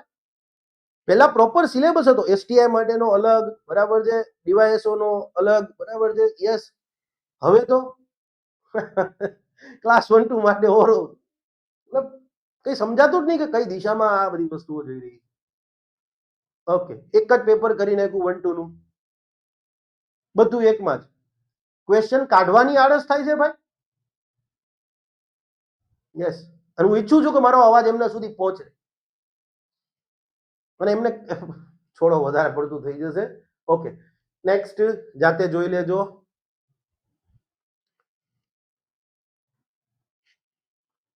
Okay, important data. અત્યાર સુધી હું આટલું રીડિંગ કરું છું, આટલું ઓનલાઈન જોતો હોઉં છું, MSME સેક્ટરને લઈ અને મને ડેટા બહુ રેરલી ઓથેન્ટિકેટ મળે છે. આ વખતે પહેલી વખત મને પીઆઈબી માંથી બહુ ઓથેન્ટિકેટ ડેટા મળ્યો. તારીખે મને યાદ છે થોડી, 4th જુલાઈ 2025 ના રોજ પીઆઈબી માં ક્લિયર MSME મિનિસ્ટ્રી છે, એના ઓફિશિયલ ડેટા પબ્લિશ થયા છે કે ભારતના જીડીપીમાં આનું યોગદાન કેટલું, તો કે 30.1%. ભારતના મેન્યુફેક્ચરિંગમાં યોગદાન 35.4%. MSME સેક્ટરની વાત કરું, અને ભારતના જે એક્સપોર્ટ છે એમાં MSME સેક્ટરનું યોગદાન કેટલું, 45.73%. આ પ્રિલિમ કરતા મેઇન્સ માટે તમને બહુ કામનું છે, માટે મેં અહીંયા મૂક્યું છે, બાકી કોઈ મૂકવાની મને જરૂરિયાત લાગતી નથી. ત્રિભુવન સહકારી યુનિવર્સિટી દેશની પહેલામાં પહેલી કોઓપરેટિવ સેક્ટરની, સહકાર ક્ષેત્રની યુનિવર્સિટી છે, તો એ છે ત્રિભુવન સહકારી યુનિવર્સિટી. ગુજરાતના સહકારી ક્ષેત્રના બહુ ખ્યાતનામ વ્યક્તિ છે ત્રિભુવનદાસ પટેલ, ત્રિભુવન કાકા. ક્લિયર, એમના નામથી આ યુનિવર્સિટીનું નામ રાખવામાં આવ્યું છે. ગુજરાતમાં આણંદ ખાતે જે ઈરમા હતું, institute of rural management, yes, એ ઈરમા છે, એ હવે તમારું ત્રિભુવન સહકારી યુનિવર્સિટી થઈ ગયું. અને જે ઓરિજિનલ ઈરમા હતું એ હવે આ સહકારી યુનિવર્સિટીના હેઠળની એક બ્રાન્ચ, એક શાખા તરીકે હવે કામ કરશે. ભારતની પહેલી સહકાર યુનિવર્સિટી. અને યસ, ત્રિભુવન સહકારી યુનિવર્સિટી છે, યસ, એની રચના સંસદે પસાર કરેલા કાયદા, સંસદે ઘડેલ કાયદા અંતર્ગત થઈ છે. માટે આ ત્રિભુવન સહકારી યુનિવર્સિટી છે, એ કેવો વૈધાનિક આદેશ, સ્ટેચ્યુટરી મેન્ડેટ ધરાવે છે. Okay, next, key to the cities. Prime મિનિસ્ટરને તાજેતરમાં આર્જેન્ટિનાનું એક સિટી છે બ્યુનોસ એરિસ, ગુડ વિન્ડ, સારો પવન, એકચ્યુઅલી એનો મીનિંગ આવો થાય. બ્યુનોસ એરિસ સ્પેનિશ વર્ડ છે અને બહુ સરસ સિટી છે. ઓકે, બ્યુનોસ એરિસ છે, એની key to the cities. Key to the cities એટલે સિમ્પલી એક સન્માન છે, ક્લિયર છે, એક માનદ સન્માન છે. પેલા આપણે જોતા કે ભાઈ રાજાઓને બધા ટાઈમમાં શું હતું, ગામનો દરવાજો હોય, ગામની ફરતે મોટી દિવાલ હોય અને એક જ દરવાજો હોય, કારણ કે રાતે પેલા બારવટિયા ને બધા લોકો આવી જતા, ડાકુઓ આવતા. બારવટિયા અને ડાકુ બે અલગ છે. હા, બારવટિયા બહુ પવિત્ર વસ્તુઓ આગળ જતા થાય છે. યસ, તો બારવટિયા અલગ વસ્તુ છે. તો યસ, આ લોકો જયારે લૂંટારુઓ લૂંટવા આવતા તો ફોર્ટિફાઈડ હતા, મતલબ કિલ્લાબંધી જેવું હતું. રાતે દરવાજો એક ટાઈમ પૂરો થઈ જાય પછી ન ખુલે. તો હવે એ ટાઈમમાં શું કહેવાય કે એવા કેટલાક ખરેખર બહુ રાજ્ય માટે સારું કામ કરતા એવા લોકોને કિલ્લાની ચાવી આપતા કે ભાઈ તમે ગમે ત્યારે આવી શકો. તો આ હવે માન જ સન્માન છે, key to the cities kind of, બીજું કઈ નથી. તમને એમ થાય કે સાહેબ બ્યુનોસ એરીસ સિટી છે એની કોઈ ચાવી હશે, અને વડાપ્રધાનની ચાવી આપી કે હાલ્યો જેથી આવવું હોય તેથી આવજો. Okay, BRICS summit important. વર્ષ 2025 ની અંદર બ્રિક્સ સમિટ જે છે એ આયોજિત થયેલું હતું. કેટલામું બ્રિક્સ સંમેલન હતું? 17મું. સાહેબનો ફેવરિટ આંકડો છે, મારો ફેવરિટ આંકડો 8. બ્રિક્સ. ઓકે, ક્યાં આયોજિત થયું હતું? Rio de Janeiro. ક્લિયર છે? યસ, ત્યાં આયોજિત થયેલું હતું. થીમ શું હતી તમને ખ્યાલ છે? પણ એનાથી ઇમ્પોર્ટન્ટ વસ્તુ, આ 17મા બ્રિક્સ સંમેલનમાં એક વસ્તુ ઉપર સહમતિ થઈ છે. BRICS partnership for elimination of socially determined diseases. BRICS partnership for elimination of socially determined diseases. Elimination એટલે નાબૂદ કરવું, ડિસીઝીસ એટલે રોગ. કયા રોગ? તો સામાજિક રીતે જે રોગો થાય છે. સામાજિક રીતે કયા રોગ થાય? તો યસ, કેટલાક રોગ એવા છે કે એમાં બાયોલોજી કરતા સોશિયલ જે માળખું છે એ વધારે રોલ પ્લે કરતું હોય. માનો કે લેટ્સ સે ફોર એક્ઝામ્પલ, કોઈ જગ્યાએ ગંદકી હોય, સ્વચ્છતા ના હોય, તો ત્યાં આપણને ખબર છે typhoid, malaria, TB, typhoid, malaria, આ પ્રકારના રોગ થવાની સંભાવના વધી જાય. ટીબી નહીં, મારી ભૂલ છે, બરાબર. યસ, આ સિવાય તો HIV, એડ્સ, છગ ડિસીઝ, CHUGS, છગ્ગસ કે જે કહેતા હોય પ્રોનાઉન્સિએશન. તો બ્રિક્સ દેશોએ સહમત થયા અને કીધું કે ભાઈ જે રોગો ક્લિયર છે, એક આસપાસનું માળખું ખરાબ છે એના કારણે થાય છે, તો આપણે ભેગા મળીને એટલીસ્ટ એ રોગોને તો આપણે નાબૂદ કરી શકીએ. તમે સ્વચ્છતા જાળવશો તો મેલેરિયા અને ટાઇફોઇડ ને એ બધા રોગ તો ઓછા થશે ને. યસ, તો એને લઈ અને એક ભાગીદારી થઈ છે. તો આ એક પૂછી શકાય એવી વસ્તુ છે, ઇમ્પોર્ટન્ટ છે. યસ, અને દુનિયાનું પહેલું એવું સંગઠન છે કે જેને આ બાબતે સ્પષ્ટપણે આ જોગવાઈ કરી હોય કે મતલબ યુરોપ વાળાને કોઈ જરૂર નથી, ત્યાં આ બધા રોગ નથી, આપણે અત્યારે જરૂર છે હજી. વર્ષ 2026માં બ્રિક્સનું 18મું શિખર સંમેલન જે છે એ ભારતમાં યોજાવા જઈ રહ્યું છે. ક્લિયર? Okay, next. ઓકે, બ્રિક્સના સભ્ય દેશોની વાત કરીએ. આ તો જોડણી મને જ ભૂલાય મને. ઓકે, બ્રિક્સના સભ્ય દેશોની વાત કરીએ તો બ્રિક્સની અંદર આપને ખબર જ છે કે બ્રાઝિલ, રશિયા, ઇન્ડિયા, ચાઇના અને દક્ષિણ આફ્રિકા. દક્ષિણ આફ્રિકા સ્થાપક સભ્ય દેશ નથી, તમારી જાણ ખાતર. બ્રિક્સના સ્થાપક સભ્ય દેશમાં 4 જ આવશે. પેલા એક બ્રિક હતું, BRIC. બ્રાઝિલ, રશિયા, ચાઇના અને બ્રાઝિલ, રશિયા, ઇન્ડિયા અને ચાઇના. સાઉથ આફ્રિકા પાછળથી જોઈન્ટ થયું હતું. બાય ધ વે, બ્રિક્સનો કોન્સેપ્ટ કોને આપ્યો હતો? કોઈને ખ્યાલ છે? બરાબર છે, બહુ ફેમસ બેન્કર હતા. યસ, બહુ ફેમસ બેન્કર છે, એમને આપેલો હતો ખ્યાલ કે દુનિયાની એવી 4 અર્થવ્યવસ્થાઓ કે જે આગળ જતા આખા વર્લ્ડને, વિશ્વના ગ્રોથમાં બહુ પોઝિટિવ કોન્ટ્રીબ્યુશન ભજવી શકે છે, એ રીતે એને ખ્યાલ આપ્યો હતો. પાછળથી સભ્ય દેશોની વાત કરીએ તો 2023 ની અંદર 4 સભ્ય દેશો બન્યા હતા: ઈરાન, ઇથોપિયા, UAE અને Egypt. Slip of tongue. Okay, પછી આગળ જતા 25માં ઇન્ડોનેશિયા સભ્ય બન્યું હતું. ઇનફેક્ટ આ બધું તો કદાચ તમને ખબર હશે, પણ આ તમારા માટે કી પોઈન્ટ છે. Saudi Arabia. બ્રિક્સ દેશોએ સાઉદી અરેબિયાને પણ બ્રિક્સનો હિસ્સો બનવા માટેનું કીધું હતું. ઓફિશિયલી ઇન્વિટેશન આપી દેવામાં આવ્યું છે. સાઉદી અરેબિયાએ ઇન્વિટેશન સ્વીકારે કરી દીધું હતું. સાઉદી અરેબિયા આગળ જતા બ્રિક્સનો ભાગ બનવાનું પણ હતું, પણ એને જૂન 2025 ની અંદર ઓફિશિયલી ફરી પાછું ડિક્લેર કરી દીધું એવું. નકર અત્યારે બ્રાઝિલમાં સમિટ થયું હતું, 17મું સંમેલન, એમાં સાઉદી અરેબિયા બનવાનું જ હતું બ્રિક્સનું સભ્ય, પણ અગેન પાછા એમને સાઉદી અરેબિયાએ જાહેર કર્યું કે રિજિયોનલ પરિસ્થિતિને, ગ્લોબલ જીઓપોલિટિકલ પરિસ્થિતિને ધ્યાનમાં રાખતા વર્તમાનમાં અમે બ્રિક્સના સભ્ય બની શકીએ એમ નથી. એને સ્વૈચ્છિક રીતે પોતાના સભ્ય પદ ઉપર એક પ્રકારની મોકૂફી રાખેલી હતી. સ્વૈચ્છિક મોકૂફી, વોલેન્ટરીલી મોરાટોરિયમ, કે ભાઈ અમે હાલ બની શકીએ એમ નથી, પણ બનવાના છીએ, એ જરૂર છે. પોસિબિલિટી ટ્રમ્પના પ્રભાવમાં હશે, મોહમ્મદ બિન સલમાન, કે ભાઈ આ તો નહીં. ઓકે, જાતે જોઈ લેજો. યસ, વેવએક્સ, કલા સેતુ અને ભાષા સેતુ, આ 3 છે એ મેઇટીની જ પહેલ છે. Ministry of electronics and information technology. હવે મેઇટી છે એના હેઠળનો એક પહેલ છે વેવ્સ ઇનિશિયેટિવ, અને આ વેવ્સ ઇનિશિયેટિવ છે એના અંતર્ગત એક વેવ્સ એક્સ કરીને આખું પ્લેટફોર્મ ઊભું કરવામાં આવ્યું છે. શેના માટેનું છે? તો કે મીડિયા, એન્ટરટેનમેન્ટ અને લેંગ્વેજ ટેકનોલોજી, ભાષા ટેકનોલોજી. મીડિયા, મનોરંજન અને ભાષા ટેકનોલોજીને લગતા જે કંઈ પણ સ્ટાર્ટઅપ છે ઇન્ડિયાની અંદર કામ કરે છે, યસ, એને પોતાના સ્ટાર્ટઅપનો આઈડિયા પિચ કરવો હોય કોઈ ઇન્વેસ્ટરો પાસે, just like a shark tank. Shark ટેન્કમાં શું કરે છે કે જે બિઝનેસ વાળા છે સારી રીતે કરી રહ્યા છે એ લોકો ક્લિયર છે શાર્ક ટેન્કમાં આવે છે અને ત્યાં પેલા ઇન્વેસ્ટરો બેઠા છે, એ પોતાનો આઈડિયા રજૂ કરે, અત્યાર સુધીના અમારા ફાઇનાન્સ આ રહ્યા છે બધું બતાવે છે, જો ઇન્વેસ્ટરને યોગ્ય લાગે તો એમાં રોકાણ કરે, આપણને ખબર છે, રાઈટ? યસ. તો આ પણ કંઈક એવું જ છે. અહીંયા સરકારે કીધું કે ભારતનું કોઈ બી સ્ટાર્ટઅપ મીડિયા, એન્ટરટેનમેન્ટ કે લેંગ્વેજ ટેકનોલોજીમાં કામ કરે છે તો એને રોકાણકારો ગોતવા નહીં જવા પડે. વેવ એક્સ પ્લેટફોર્મ છે, ત્યાં રોકાણકારો હશે, તમે તમારો આઈડિયા ત્યાં એ પ્લેટફોર્મ પર પીચ કરો, બેને બધું યોગ્ય લાગે તો આગળ ઇન્વેસ્ટર તમારા સ્ટાર્ટઅપમાં રોકાણ કરશે. તો એક પ્રકારનું પીચ કરવા માટેનું સ્ટાર્ટઅપનો આઈડિયા, સ્ટાર્ટઅપની કામગીરી પીચ કરવા માટેનું પોર્ટલ છે. ઓકે, સોરી, પ્લેટફોર્મ છે. વેવ્સ ઇનિશિયેટિવ શું છે?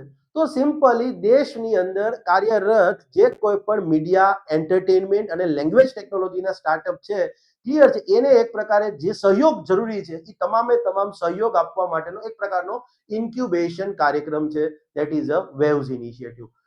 કલા સેતુ અને ભાષા સેતુ શું છે? તો કલા સેતુ અને ભાષા સેતુ એ બે પાછી વેવ એક્સ હેઠળ દ્વારા લોન્ચ કરવામાં આવેલી ચેલેન્જ છે. વેવ એક્સ દ્વારા લોન્ચ કરવામાં આવેલી ચેલેન્જ. ચેલેન્જ એટલે અહીંયા સિમ્પલી સરકાર જે છે એ એક ચેલેન્જ આપે, એક પ્રકારનો પડકાર આપે કે ભાઈ ભારતના જે એઆઈ આધારિત સ્ટાર્ટઅપ છે કે જે મીડિયા, એન્ટરટેનમેન્ટ અને લેંગ્વેજ ટેકનોલોજીમાં કામ કરે છે, એમના માટે અમે આ પ્રકારની ચેલેન્જ રાખીએ છીએ. જો તમારી પાસે કઈ સોલ્યુશન હોય તો તમે અમને આપો, અમે તમને પૈસા આપીશું. એક પ્રકારનું ટેન્ડર જ કહી શકાય મોડર્ન ટર્મની અંદર, એનું નામ છે ચેલેન્જ. તો કલા સેતુ અને ભાષા સેતુ વેવ એક્સ દ્વારા લોન્ચ કરવામાં આવેલી ચેલેન્જ છે અને એનો ઉદ્દેશ્ય બહુ સિમ્પલ છે. મેં તમને ગઈકાલના લેક્ચરમાં કીધું હતું કે સરકાર નાગરિક લક્ષી જે કોઈ પણ ડિસિઝન લે, જાહેરાત કરે, એ તો આપણે ખબર છે હિન્દી અને અંગ્રેજીમાં જ હશે, ઓફિશિયલ લેંગ્વેજ છે. તો પણ હવે જરૂરી નથી કે દેશના દરેક તબક્કાના દરેક વર્ગને હિન્દી અને અંગ્રેજી આવડતું જોઈએ. ઓકે, તમિલ વ્યક્તિ હશે તો ગુજરાતી વ્યક્તિ હશે, બેમાંથી એકે ભાષામાં નો કે નહીં આવડતી હોય તો હવે સિમ્પલ સરકારે આ કલા સેતુ ચેલેન્જ અંતર્ગત શું કીધું કે તમે ઇન્ડિયામાં કામ કરતા હોય એવા મીડિયા, એન્ટરટેનમેન્ટ, લેંગ્વેજ સેક્ટરના સ્ટાર્ટઅપ છો તો તમારે સિમ્પલી આ ચેલેન્જ અંતર્ગત શું કરવાનું છે કે સરકારનો નાગરિક લક્ષી કોઈ ડિસિઝન છે, નાગરિક સશક્તિકરણ માટેનો નિર્ણય છે, અને એના જે ટેક્સ છે, યસ, એને તમારે મીડિયા એનિમેશનમાં કન્વર્ટ કરી અને આપવાની કે જેથી લોકો સુધી એ મેસેજ પહોંચી શકે, લોકો સુધી. ક્લિયર? સરકારનો કોઈ ડિસિઝન છે, એ ડિસિઝનને સિમ્પલી શું કરવાનું, તમારે એનો વિડીયો બનાવો, એનું જીઆઈએફ બનાવો કે એનો ફોટો બનાવો. ઇન શોર્ટ તમારે એ પ્રકારે મલ્ટીમીડિયા કન્ટેન્ટ બનાવવાનું કે લોકો એને અભણ વ્યક્તિ પણ જોઈને પણ સમજી શકે. Point is clear? યસ. તો આ કલા સેતુનો ચેલેન્જ અને ભાષા સેતુમાં સિમ્પલી સરકારના જે ડિસિઝન છે, નાગરિક લક્ષી નિર્ણય છે, એને દેશની દરેકે દરેક ભાષાઓની અંદર, ક્લિયર છે, વિવિધ ભાષાઓમાં પરિવર્તિત કરવું કે જેથી બહોળો જન સમુદાય આ વસ્તુને સમજી શકે. આનો એક જ પર્પસ છે. માનો કે સરકાર અત્યારે ગળું ફાડીને કહી રહી છે કે ભાઈ આપણું આ ડિજિટલ અરેસ્ટ જેવી કોઈ વસ્તુ નથી, છતાંય લોકો શિકાર બની રહ્યા છે. ભણેલા ગણેલા લોકો એનો શિકાર બને છે. તો હવે સરકારનું કોઈ ડિસિઝન હશે તો અહીંયા મલ્ટીમીડિયા કંપનીઓ એનો વિડીયો, એનું જીઆઈએફ કે વોટેવર બનાવી અને લોકો સુધી પહોંચાડશે અથવા તો અલગ અલગ ભાષામાં કન્વર્ટ કરીને પહોંચાડશે. અહીંયા મીડિયા વાળી વસ્તુ, અહીંયા ભાષા એટલે લેંગ્વેજ ટ્રાન્સલેટ કરીને આપવાની, સિમ્પલ વસ્તુ છે. ઓકે, પણ યાદ રાખજો આ ત્રણે ત્રણ ભાષા સેતુ, કલા સેતુ અને વેવેક્સ મેટી હેઠળની પહેલ છે. મેટી હેઠળ વેવેક્સ, મેટી હેઠળ વેવ્સ ઇનિશિયેટિવ હેઠળ વેવેક્સ અને વેવેક્સ હેઠળ કલા સેતુ અને Bhasha Setu. Okay, yes. Licensing agreement for adoption of UPI technology. Okay, UPI technology કયા યુપીઆઈ થી ક્યાં ક્યાં પેમેન્ટ કરી શકો તો એ તો તમને ખબર જ છે. ભૂતાન છે, સિંગાપોર છે, ફ્રાન્સ બી હવે તો આવી ગયું છે. બીજા કદાચ કન્ટ્રી તમને યાદ હોય તો કમેન્ટમાં કમેન્ટ કરજો. પણ યસ, આ બધું તો બરાબર, પણ નામીબિયા સાઉથ આફ્રિકામાં આવેલો કન્ટ્રી છે, દુનિયાનો પહેલો એવો દેશ બન્યો છે કે જેને ભારત સરકાર સાથે કરાર કર્યા હોય કે યુપીઆઈ ની જે ટેકનોલોજી છે, યુનિફાઈડ પેમેન્ટ ઇન્ટરફેસ વાળી જે ટેકનોલોજી છે, એને ઓફિશિયલી અમે એક્સેપ્ટ કરીશું. ક્લિયર છે? એવો એગ્રીમેન્ટ કરનાર દુનિયાનો પહેલો દેશ નામીબિયા છે. દરેક દેશની પોતપોતાની ફાસ્ટ પેમેન્ટ સિસ્ટમ છે જ. ફાસ્ટ પેમેન્ટ સિસ્ટમ એટલે ભારતની યુપીઆઈ. ક્લિયર છે? ઇમિડિયેટલી પેમેન્ટ કરી આપ. અને એની પાછળનું સિમ્પલ એક જ લોજિક છે ક્લિયર છે કે તમે જ્યારે યુપીઆઈ ટ્રાન્ઝેક્શન કરો છો, માનો કે તમે તમારા મોબાઈલ નંબર સાથે કોઈ જોડાયેલું બેંક એકાઉન્ટ છે, યસ, અને મારામાં પેમેન્ટ કરો છો સમજવા માટે, તો સિમ્પલી અહીંયા ક્લિયર છે બે કેસમાં વર્ચ્યુઅલ પેમેન્ટ એડ્રેસ જનરેટ થાય છે યુપીઆઈ સિસ્ટમની અંદર. ક્લિયર છે, એક જ વખત આવે એ દર ટ્રાન્ઝેક્શન. માનો કે તમે દિવસની અંદર 25 ટ્રાન્ઝેક્શન કર્યા યુપીઆઈ થી, તો દરેકે દરેક ટ્રાન્ઝેક્શન વખતે તમારું વર્ચ્યુઅલ, બરાબર છે, સિસ્ટમ આખી અલગ છે. વર્ચ્યુઅલ પેમેન્ટ એડ્રેસ એક જ હશે, પણ ટ્રાન્ઝેક્શનની સિસ્ટમ છે એમાં આખા અલગ કોડ જનરેટ થાય છે. નથી કામનું, છોડો તમારા માટે, તમે આટલું નામીબિયા યાદ રાખજો, બરાબર છે, હાલ પૂરતું. ઓકે, જ્ઞાન ભારત ઇન્ટરનેશનલ કોન્ફરન્સ, આ મને આઈએમપી લાગે છે. જ્ઞાન ભારતમ, સોરી, જ્ઞાન ભારતમ ઇન્ટરનેશનલ કોન્ફરન્સ, આનું સત્તાવાર નામ બહુ મોટું છે, જુઓ, international conference on reclaiming India's knowledge legacy through manuscript heritage. Manuscript heritage એટલે મનુસ્મૃતિ નથી, આ એન્શિયન્ટ ટેક્સ કે જે આજે પણ ક્લિયર છે, એકદમ પીડા પડી ગયેલા પેજની અંદર અથવા તો પત્રો ઉપર લખાતી હતી, એને કહેવાય મનુસ્ક્રિપ્ટ હેરિટેજ. અને મનુસ્ક્રિપ્ટનો બીજો મિનિંગ મોડર્નમાં એ નીકળે કે તમે કોઈ પણ બુક લખવાના હોય, સમજવા માટે બુક લખી રહ્યા હોય, ઓકે, હજી પબ્લિશ નથી થઈ, પણ એનો એક ડ્રાફ્ટ હશે ને કે જે તમે ક્યાંય લખી રહ્યા હશો, કમ્પ્યુટરની અંદર ટાઈપ કરીને લખતા હો, હસ્તલિખિત હોય, તો યસ, એને કહેવાય મનુસ્ક્રિપ્ટ. તો એન્શિયન્ટ જે હેરિટેજ મનુસ્ક્રિપ્ટ છે એટલે આપણું વર્ષો જૂનું સાહિત્ય કે જે આજના દિવસે બહુ જર્જરિત પેજમાં લખાયેલું પડ્યું છે, માંડ માંડ એને સાચવી શકાય છે, અથવા તો તામ્રપત્રો પર લખાયેલી વસ્તુઓ છે, તો આ બધું કહેવાય મનુસ્ક્રિપ્ટ હેરિટેજ. તો આ ઇનફેક્ટ જ્ઞાન ભારતમ મિશન છે, મિનિસ્ટ્રી ઓફ કલ્ચર હેઠળનો એક પ્રોગ્રામ છે, અને એનો ઉદ્દેશ્ય એવો છે કે આ જેટલી પણ આપણી એન્શિયન્ટ મનુસ્ક્રિપ્ટ જે છે બધી, એ બધાને ડિજિટલાઇઝ કરવી આગળ જતા, કે જેથી આજે તમે સમજો પેજીસમાં લખાયેલું હશે તો પત્રો પર લખાયેલું હશે તો ધીમે ધીમે ખતમ થઈ જશે. માટે એને કીધું કે એનું ડિજિટલાઇઝેશન કરો કે જેથી આગળ જતા એની સંવર્ધન, એની જાળવણી સારી રીતે થઈ શકે. અને એ માટેનું જે મિશન છે જ્ઞાન ભારતમ મિશન છે, તો જ્ઞાન ભારતમ ઇનિશિયેટિવ, અને એના માટેની એક કોન્ફરન્સ જે છે એ મિનિસ્ટ્રી ઓફ કલ્ચર દ્વારા આયોજિત કરવામાં આવી હતી. એની થીમ ક્યાંય લખેલી નથી, પણ મોર ઓર લેસ આને જ એની થીમ ગણવામાં આવે છે.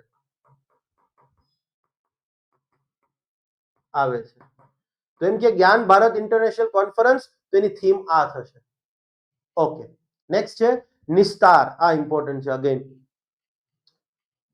ઓકે, નિસ્તાર શું છે તમે, ઓકે, કદાચ ઓલું હજી આ કોઈને યાદ ન હોય તો હું તમને કહી દઉં. કેજીએફ 2 છે, તમે જોયું હશે, તો કેજીએફ 2 નો સૌથી છેલ્લો સીન શું છે, પેલો જે ચા વાળા કે પેલો ઓફિસ બોય હોય ત્યાં મુચકાવીને જોવે, તો કેજીએફ 3 નો તમને ડ્રાફ્ટ જોવા મળે. એટલે બધાએ મારા જેવા જે ચાહકો હતા ફિલ્મ, એને સ્ટેટસમાં મૂકી દીધું કેજીએફ 3 આવવાનું છે, 3 આવવાનું.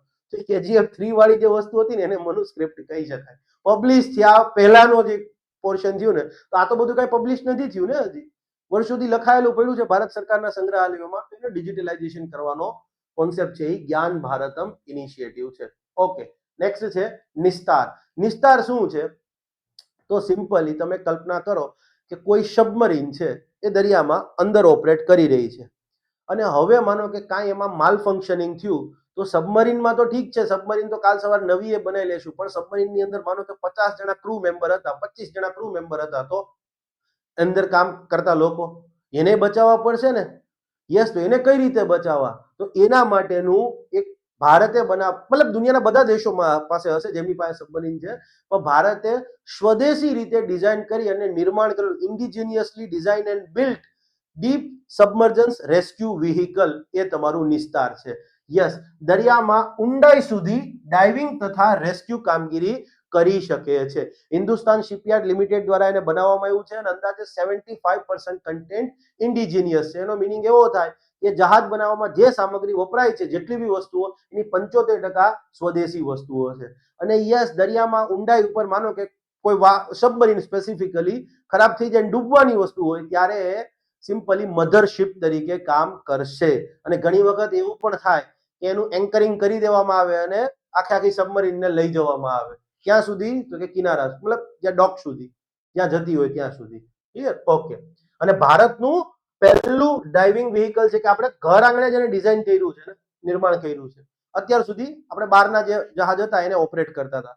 ઓકે, નેક્સ્ટ છે Talash initiative, important even for mains. Basically આ છે શું, ફૂલ ફોર્મ જોવો ને ત્યાં જ ખબર પડી જશે. Tribal aptitude life skill and self esteem hub initiative, ministry of tribal affairs અને યુનિસેફ જે છે યસ એની સંયુક્ત ભાગીદારીથી આ કાર્યક્રમ લોન્ચ કરવામાં આવ્યો છે. અને આ કાર્યક્રમનો એકમાત્ર હેતુ છે કે દેશની અંદર જે આદિજાતિ બાળકો માટે, યુવાનો માટેની જે શાળાઓ છે, એકલવ્ય મોડલ રેસિડેન્શિયલ સ્કૂલ, તો આ શાળાઓની અંદર જે ટ્રાઇબલ સમુદાયના વિદ્યાર્થીઓ છે એના એકંદર વિકાસનો કાર્યક્રમ છે કે એનો શૈક્ષણિક વિકાસ તો થાય પણ સાથે સાથે એનો ક્લિયર છે જે લાઈફને લગતો ડેવલપમેન્ટની વાત છે, પર્સનાલિટી ડેવલપમેન્ટ છે, એ પણ કરાવવાનો આ કાર્યક્રમ છે તલાશ ઇનિશિયેટિવ. અને તલાશ ઇનિશિયેટિવ અંતર્ગત મેઇનલી 4 બાબતો કરવામાં આવશે. પહેલી બાબત છે જે બાળક છે એનું સાયકોમેટ્રિક એસેસમેન્ટ કરવામાં આવશે. બાળકને આજે એકલવ્ય મોડેલ રેસિડેન્શિયલ સ્કૂલમાં ભણતું બાળક છે એને શું કરવામાં આવશે તો કે પહેલા એની એક એપ્ટિટ્યુડ ટેસ્ટ લેવામાં આવશે. એ એપ્ટિટ્યુડ ટેસ્ટ લીધું અને ટીચર એને જોશે પછી, અને એના આધારે એને ક્લિયર છે બાળક કયા ક્ષેત્રમાં આગળ સારી કારકિર્દી બનાવી શકશે. યસ, એના જે ફિલ્ડ છે એ લખેલું એક એને કેરિયર કાર્ડ આપવામાં આવશે. એક પેલા સાયકોમેટ્રિક એસેસમેન્ટ અંતર્ગત શું થશે, કોમન એપ્ટિટ્યુડ ટેસ્ટ લેવામાં આવશે અને એના આધારે પછી ખબર પડશે કે બેઝિકલી વિદ્યાર્થીની જિજ્ઞાસા વૃત્તિ ચેક કરવામાં આવશે. ક્લિયર છે, એને અલગ અલગ બધી વસ્તુઓ હોય, અલગ અલગ ક્વેશ્ચનો હોય, એ ક્વેશ્ચનના આધારે ખબર પડે કે આ બાળકને માટે બેસ્ટ કેરિયર આગળ જતા મેથેમેટિક્સ રહેશે, એન્જિનિયરિંગ રહેશે, મેડિકલ સાયન્સ રહેશે. ક્લિયર છે? યસ. હા, જ્યોતિષમાં નથી જોવાનું. રાજકોટની એક ઇન્સ્ટિટ્યૂટ છે, હું નામ નહીં બોલું, બહુ મજા આવશે. મારો ભત્રીજો છે, મતલબ કુટુંબિક ભત્રીજો, છોકરો બહુ હોશિયાર છે બિચારો. એ કે કાકા મારે તૈયારી બી કરવી છે પણ ટ્યુશન નથી રાખવું. મેં કીધું ફાઇન. અને મારા ભાઈ છે એને રાજકોટની એક ઇન્સ્ટિટ્યૂટમાં લઈ ગયો. એ ઇન્સ્ટિટ્યૂટમાં છોકરાના 2 હાથની ઇમ્પ્રિન્ટ લેવામાં આવી. રાજકોટની વાત કરી રહ્યો છું. એટલે ઇમ્પ્રિન્ટ કે અમે આને પામિસ્ટ લોકો જે હથેળી જોતા હશે એમને આપીશું અને પછી જોઈશું કે આને કઈ રીતે મહેનત કરાવવી. મૂર્ખ લોકો હોય ને, મૂર્ખ લોકો, બરાબર, એ પૈકીનું ઉચ્ચ સ્તરીય મૂર્ખાઓમાં આવી ઇન્સ્ટિટ્યૂટ આવે. હા, મને કે કાકા આ થયું ને, મેં કીધું તે મને ફોન ના કરે. પછી મેં મારા ભાઈને કીધું, મેં કીધું મને કે યાર તું છે ને કઈ તારે હજી કે બેસી એ જે શબ્દ બોલ્યો તું બોલી નથી શકતો, પણ એમ કહેવા માંગતો હતો કે તું હજી બેચલર છો અને હું એક દીકરાનો બાપ છું તો મને ટેન્શન હોય. મેં કહ્યું ટેન્શન હોય પણ એવું નહીં છોકરો ટેન્શનમાં આવી જાય તમારા ટેન્શનમાં. મને કે કાકા એ ભણાવશે, હું પહેલા જ દિવસે આ બધી વસ્તુ કરી દો. છે રાજકોટની બખાઈદાયક ઇન્સ્ટિટ્યૂટ છે આવી. ઓકે, તો પહેલા એસેસમેન્ટ કરી અને એ છોકરા માટે કયા ક્ષેત્રમાં બેસ્ટ કેરિયર હોઈ શકે ક્લિયર છે એની એને સિમ્પલી લખી દઈએ આટલા આટલા કેરિયર આના માટે સારા રહેશે, કેરિયર કાર્ડ આપવામાં આવશે. નેક્સ્ટ પછી માનો કે એને કેરિયર કાર્ડ આપ્યા, કીધું કે ભાઈ આ છોકરો કમ્પ્યુટર એન્જિનિયરિંગમાં, સિવિલ એન્જિનિયરિંગમાં અને એરોનોટિકલ એન્જિનિયરિંગમાં આગળ જઈ શકશે. 3 એન્જિનિયરિંગની વાત કરી. તો પછી હવે છોકરાને માહિતી આપવામાં આવશે કેરિયર કાઉન્સેલિંગમાં કે ભાઈ જો એરોનોટિકલ એન્જિનિયર આ પ્રકારની કામગીરી કરે એમાં ભવિષ્યમાં આ સ્કોપ છે, સિવિલ એન્જિનિયર છે એમાં આવા સ્કોપ રહેલા છે, કમ્પ્યુટર સાયન્સમાં આટલા સ્કોપ રહેલા છે, આવી કામગીરી કરવાની થાય. છોકરાને માહિતી આપી, છોકરો અલ્ટિમેટલી ડિસાઈડ કરશે કે ના ભાઈ મારે તો એરોનોટિકલ એન્જિનિયર બનવું છે અને સુનિતા વિલિયમ્સની જેમ આગળ જવું છે. પછી તો કે આ તો ભણવાની વાત થઈ, આપણે એકંદર વિકાસની વાત કરી છે, પર્સનાલિટી ડેવલપમેન્ટની વાત કરી છે. હવે ટ્રાઇબલ છોકરો હોય તો સ્વાભાવિક છે જે પૃષ્ઠભૂમિમાંથી આવે છે એ પૃષ્ઠભૂમિમાં એના મા બાપ બી એટલા હોશિયાર નહીં હોય કે એને અમુક વસ્તુઓ શીખવી શકે. તો એ બધી વસ્તુઓ અહીંયા શીખવાડવામાં આવશે. Problem solving skill, communication skill, કે કોઈની સાથે વાર્તાલાપ કરવાનો થાય તો કઈ રીતે કરવાનો થાય, ક્લિયર છે, ઇમોશન્સને કઈ રીતે તમે હેન્ડલ કરશો, કોન્ફિડન્સ લેવલ તમારો કઈ રીતે બૂસ્ટ થશે, એ બધી વસ્તુઓ. વેલ્યુ, મૂલ્યોની વાત કરી. Yes, self value. By the way, મૂલ્યોની વાત હું એવું કહીશ કે આદિવાસી સમુદાયના જે વિદ્યાર્થીઓ હોય એને લઈને મારો સૌથી best positive experience tribal student સાથે થયો છે. ધર્મેશ કરીને એક છોકરો હતો, મેં એને હજી જોયો નથી, મારો સ્ટુડન્ટ હતો આરટીઓ ની અંદર, બરાબર ને. ધર્મેશ પછી આવા મને અલગ અલગ ઘણા ધર્મેશ મળ્યા અને હું આજે ગર્વથી એમને લઈને ગર્વ કરી શકું છું. મને મતલબ મારાથી નામ જાહેર થઈ ગયો બદલ માફ કરજો, બરાબર. પાછા ઓકે, મને એનો ફોન આવ્યો, સર હું આરટીઓમાં, આજથી 3 વર્ષ પહેલાની વાત છે, સર હું આરટીઓમાં તમારો કોર્સ પરચેસ કરવા માંગુ છું પણ અત્યારે હું પેમેન્ટ આપી શકું એમ નથી. જે ફૂલ કોર્સનું તમારું પેમેન્ટ છે એના બદલે હું અત્યારે આટલું આપું અને 3-4 તારીખની આસપાસ મારું જે ડેરીનું પેમેન્ટ આવશે વલસાડનો છોકરો છે, ડેરીનું પેમેન્ટ આવશે એમાંથી હું તમને કરી દઈશ. એટલે મારા માટે બી પહેલી વખત તો શંકા પેલું થાય ને દરેક વ્યક્તિને. 2022ની આઈ થિંક વાત કરી રહ્યો છું ત્યારથી. પછી મેં કીધું ઠીક છે હેડ ને ભાઈ, હવે આમથી આમ મેં કીધું આપ્યું. તમે નહીં માનો, એ છોકરાનો મને 5 તારીખે પાછો ફોન આવ્યો કે સર મારું પેમેન્ટ કાલે આવવાનું છે અને કદાચ પરમ દિવસે આવે તો જોઈ લેજો. કાંઈ વાંધો નહીં. એનો ફરી પાછો ફોન આવ્યો સાંજે કે સર મારું પેમેન્ટ આવી ગયું છે, હું કેમાં કરું તમને પેમેન્ટ. અને આવો જ અનુભવ મને ટીડીઓની એક્ઝામ હતી અને એમાં મેં કાયદા ભણાવેલા હતા. ટીડીઓની એક્ઝામમાં મને આવા 6 થી 7 ધર્મેશ મળ્યા. મેં કોઈ દિવસ કોઈને ફોન નથી કર્યો અને મને યાદ બી નથી એ લોકોના. હવે તો નામ બી મને, મતલબ હવે હું રિવીલ નહીં કરું, બરાબર છે, યસ. પણ કહેવાનો મિનિંગ એ છે, બરાબર છે, કે આદિવાસી સમુદાયના છોકરાઓની પ્રામાણિકતાની વાત આવે ને ત્યારે હું એની ગેરંટી આપી શકું એમ છું. આ 110%. મતલબ આટલા અને એટલા કહેવાય ને શિષ્ટાચાર વાળા છોકરા, ક્લિયર છે, કે આપણી સાથે વાત કરતા હોય તો આપણે એમ થાય કે યાર આટલું. અને હું બહુ અને પ્રાઉડલી કહી શકું એમ છું આ વસ્તુ, કે મેં મારા અલગ અલગ સમુદાયના બધા સમુદાયમાંથી છોકરા ભણાવેલા જોયેલા હશે, પણ જેની પ્રામાણિકતા ઉપર હું ગેરંટી આપી શકું, ક્લિયર, દેટ ઇઝ અ આદિવાસી છોકરાઓ. 110%, કોઈ શંકાને સ્થાન નહીં. તો એને લાઈફ સ્કિલ આપવામાં આવશે અને હવે આ બધું કરવાનું છે તો ટીચરોને ટ્રેનિંગ તો આપવી પડશે ને. તો યસ, વિદ્યાર્થીઓ અને ટીચર્સ જે છે, વિદ્યાર્થીઓને અસરકારક રીતે માર્ગદર્શન આપી શકે એટલા માટે ટીચર્સને પણ ટ્રેનિંગ આપવામાં આવશે, એને પણ રિસોર્સિસ આપવામાં આવશે. ટીચર્સને પોતાને કેરિયર ગાઈડન્સની બુક આપવામાં આવશે કે જેથી વિદ્યાર્થીને એ કહી શકે. ટીચર્સને કોમન એપ્ટિટ્યુડ ટેસ્ટ છે એનું રિઝલ્ટ આવે તો કઈ રીતે જોવાનું, બાળકને કયા ક્ષેત્રમાં ઇન્ટરેસ્ટ છે એના પરથી ખબર પડે. જે ટીચરને તાલીમ આપી હોય ત્યારે થાય ને. તો આ વસ્તુ તલાશ ઇનિશિયેટિવ, ભારતીય તલાશ ઇનિશિયેટિવ જે છે ટ્રાઇબલ મિનિસ્ટ્રી છે એને કોની સાથે સંયુક્તમાં લોન્ચ કરવામાં આવેલું છે આ પહેલ? યુનિસેફ, ભૂલતા નહીં. અને કાર્યક્રમ શું છે એ કીધું. સંચાર મિત્ર સ્કીમ. સો બહુ સિમ્પલ છે. મિનિસ્ટ્રી ઓફ કમ્યુનિકેશન હેઠળનો ડિપાર્ટમેન્ટ ઓફ ટેલિકોમ છે એના હેઠળની આ યોજના છે. અને સિમ્પલી આનો એક જ પર્પસ છે કે દેશના જે નાગરિકો છે અને ટેલિકોમ ક્ષેત્ર છે એની વચ્ચેથી ગેપ છે, એ ગેપ દૂર કરવો. કઈ રીતે? તો કે આ સંચાર મિત્ર યોજના અંતર્ગત જે સ્ટુડન્ટ્સ છે એને સ્વૈચ્છિક રીતે આ કાર્યક્રમમાં જોડવામાં આવશે અને એને સંચાર મિત્ર જાહેર કરવામાં આવશે. અને આ સંચાર મિત્રો લોકો વચ્ચે જઈ, ક્લિયર છે, ટેલિકોમ ક્ષેત્રને લગતી જે બાબતો છે એનાથી લોકોને જાગૃત કરશે કે ભાઈ ડિજિટલ સેફટી કઈ રીતે એન્શ્યોર કરી શકાય, મોબાઈલ જે છે એનો રિસ્પોન્સિબલ વેમાં કઈ રીતે ઉપયોગ કરી શકાય. ઓકે, તમારા ફ્લેટમાં મોબાઈલ કંપનીના ટાવરની પેલી આખું ઇન્ફ્રાસ્ટ્રક્ચર ઊભું કર્યું છે તો તમને જે ઇલેક્ટ્રોમેગ્નેટિક ફિલ્ડ રેડિયેશનનો ડર લાગે છે તો યસ, એમાં ડરવા જેવું નથી. આટલી બાબતો એમાં હોય છે. આ બધી લોક જાગૃતિની કામગીરી જે છે, યસ. સાયબર ફ્રોડને કઈ રીતે નિવારણ કરી શકાય તો એ બધું સંચાર સાથી મિત્ર છે, સંચાર મિત્ર જે છે એના દ્વારા લોક જાગૃતિનું કામ કરવામાં આવશે. અને ઉપર જતા એ લોકો છે એમને મિનિસ્ટ્રી ઓફ કમ્યુનિકેશન દ્વારા જે અલગ અલગ અથવા ડિપાર્ટમેન્ટ ઓફ ટેલિકોમ દ્વારા જે નવીન ટેકનોલોજી ડેવલપ કરવામાં આવી છે એનાથી પણ એને એક્સપોઝર, એની પણ માહિતી આપવામાં આવશે. Okay, Maratha military architecture. Yes, તાજેતરની અંદર જ મરાઠાના જે મિલિટરી આર્કિટેક્ચર, સ્પેસિફિકલી નેવલ આર્કિટેક્ચરની વાત કરીએ એ તો એક્સેલન્ટ હતું, આપને ખબર છે. તો યુનેસ્કોએ પણ એની નોંધ લીધી છે. તાજેતરમાં જ મરાઠા મિલિટરી આર્કિટેક્ચર છે એને વર્લ્ડ હેરિટેજ સાઇટ અંતર્ગત સમાવિષ્ટ કરવામાં આવ્યા છે. અને આ મરાઠા મિલિટરી હેરિટેજની વાત કરીએ, આર્કિટેક્ટની વાત કરીએ તો એની અંદર 12 કિલ્લાઓ હતા.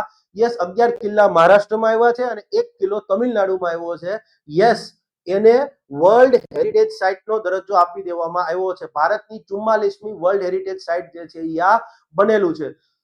ભારતમાં વર્લ્ડ હેરિટેજ સાઇટને લગતી કામગીરી માટેની નોડલ એજન્સી કઈ? તો કે archaeological survey of India. Point is clear? Okay, દુનિયામાં સૌથી વધુ વર્લ્ડ હેરિટેજ સાઇટ ધરાવતો, યુનેસ્કો હેઠળની વર્લ્ડ હેરિટેજ સાઇટ ધરાવતો દેશ કયો? તો કે પહેલું તો મામાનું ઘર ઇટાલી, બીજું ચીન અને ત્રીજું જર્મની. યસ. અને હવે કોમેડી વાત કરું એટલે લેક્ચરમાં તમે થોડા લાઇટ થઈ જાઓ. ઇટાલીમાં 61 સાઇટ જે છે એ યુનેસ્કો હેઠળની વર્લ્ડ હેરિટેજ સાઇટ છે. ચાઇનામાં 60 છે. મોદી સાહેબે જિંગપિંગને કીધું કે બધું બરાબર હો, પણ હવે એકે વધવી ના જોઈએ, બાકી મજા નહીં આવે. Clear? Just part of joke, કદાચ તમે પેલું થઈ ગયા હશો એટલા માટે. ઓકે, સેમિકોન ઇન્ડિયા કોન્ફરન્સ જોઈ લેજો. ઓપરેશન ફાયર ટ્રેલ આ સમજવા જેવું છે. DRI directorate of revenue intelligence છે. Yes, DRI.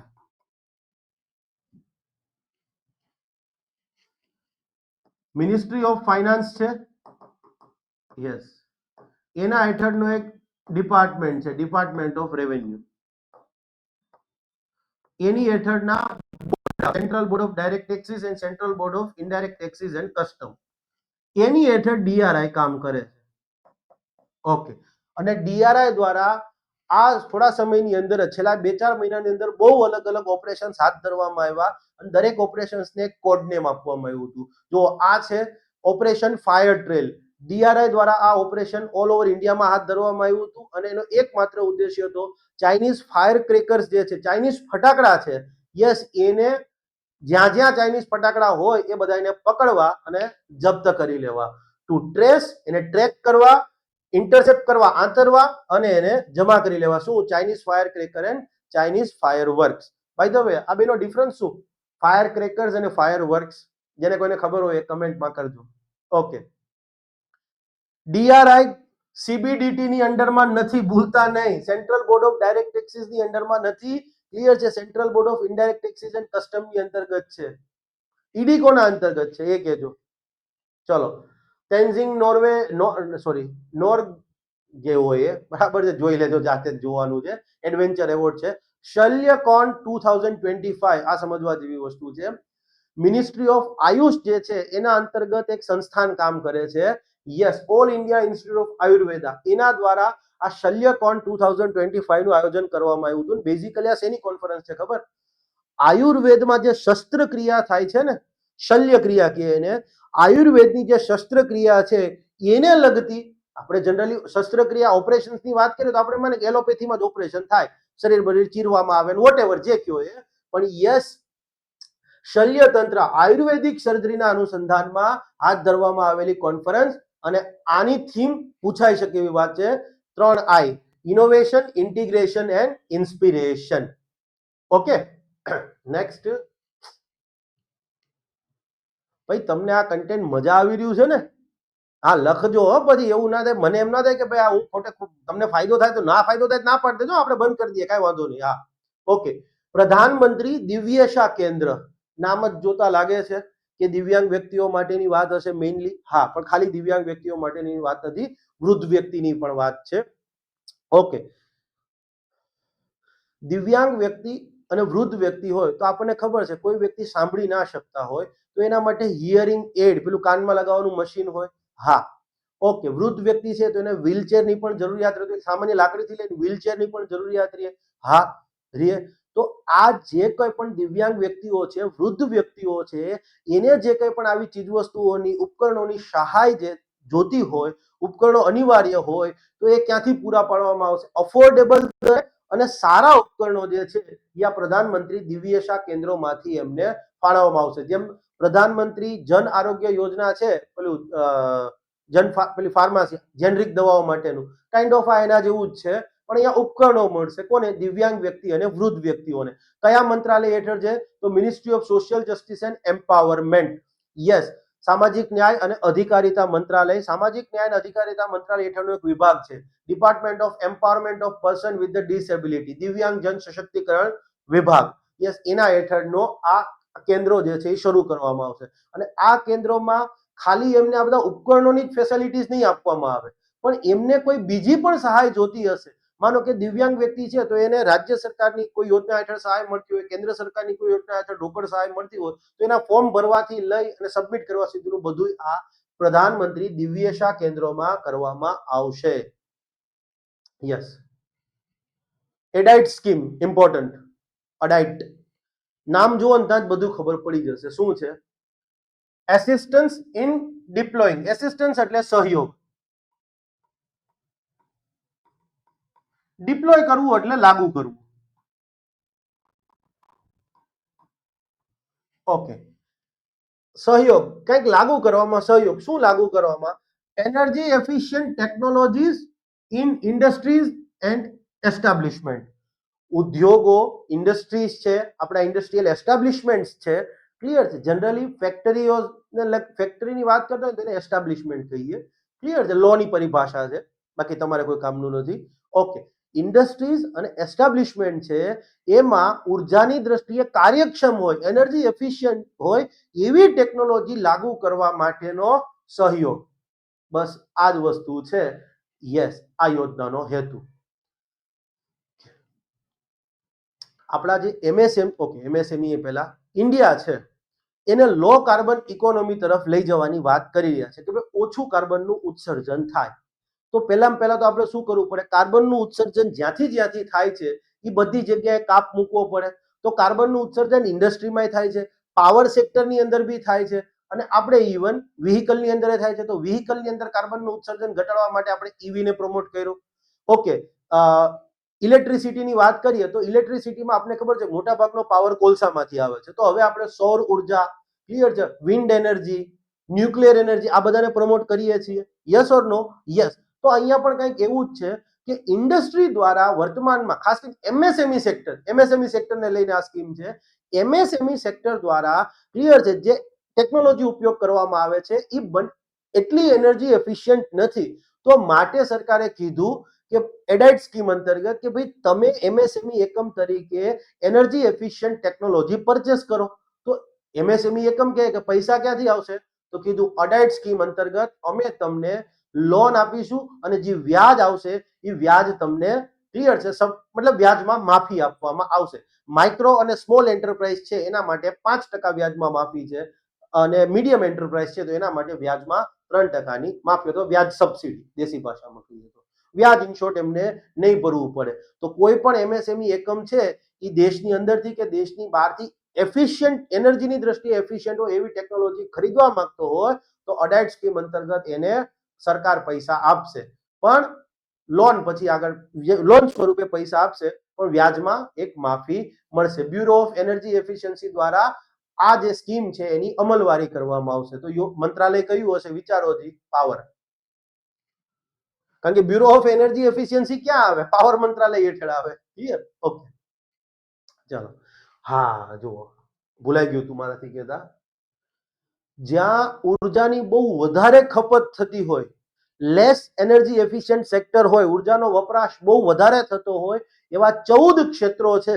યસ, એને આ યોજના અંતર્ગત સમાવેશ કરવામાં આવ્યા છે. બ્રાસ, બ્રિક્સ, ઈંટ, ceramics, chemicals, fisheries, food processing, forging એટલે મેટલ વર્ક ફોર્જ થાય એ.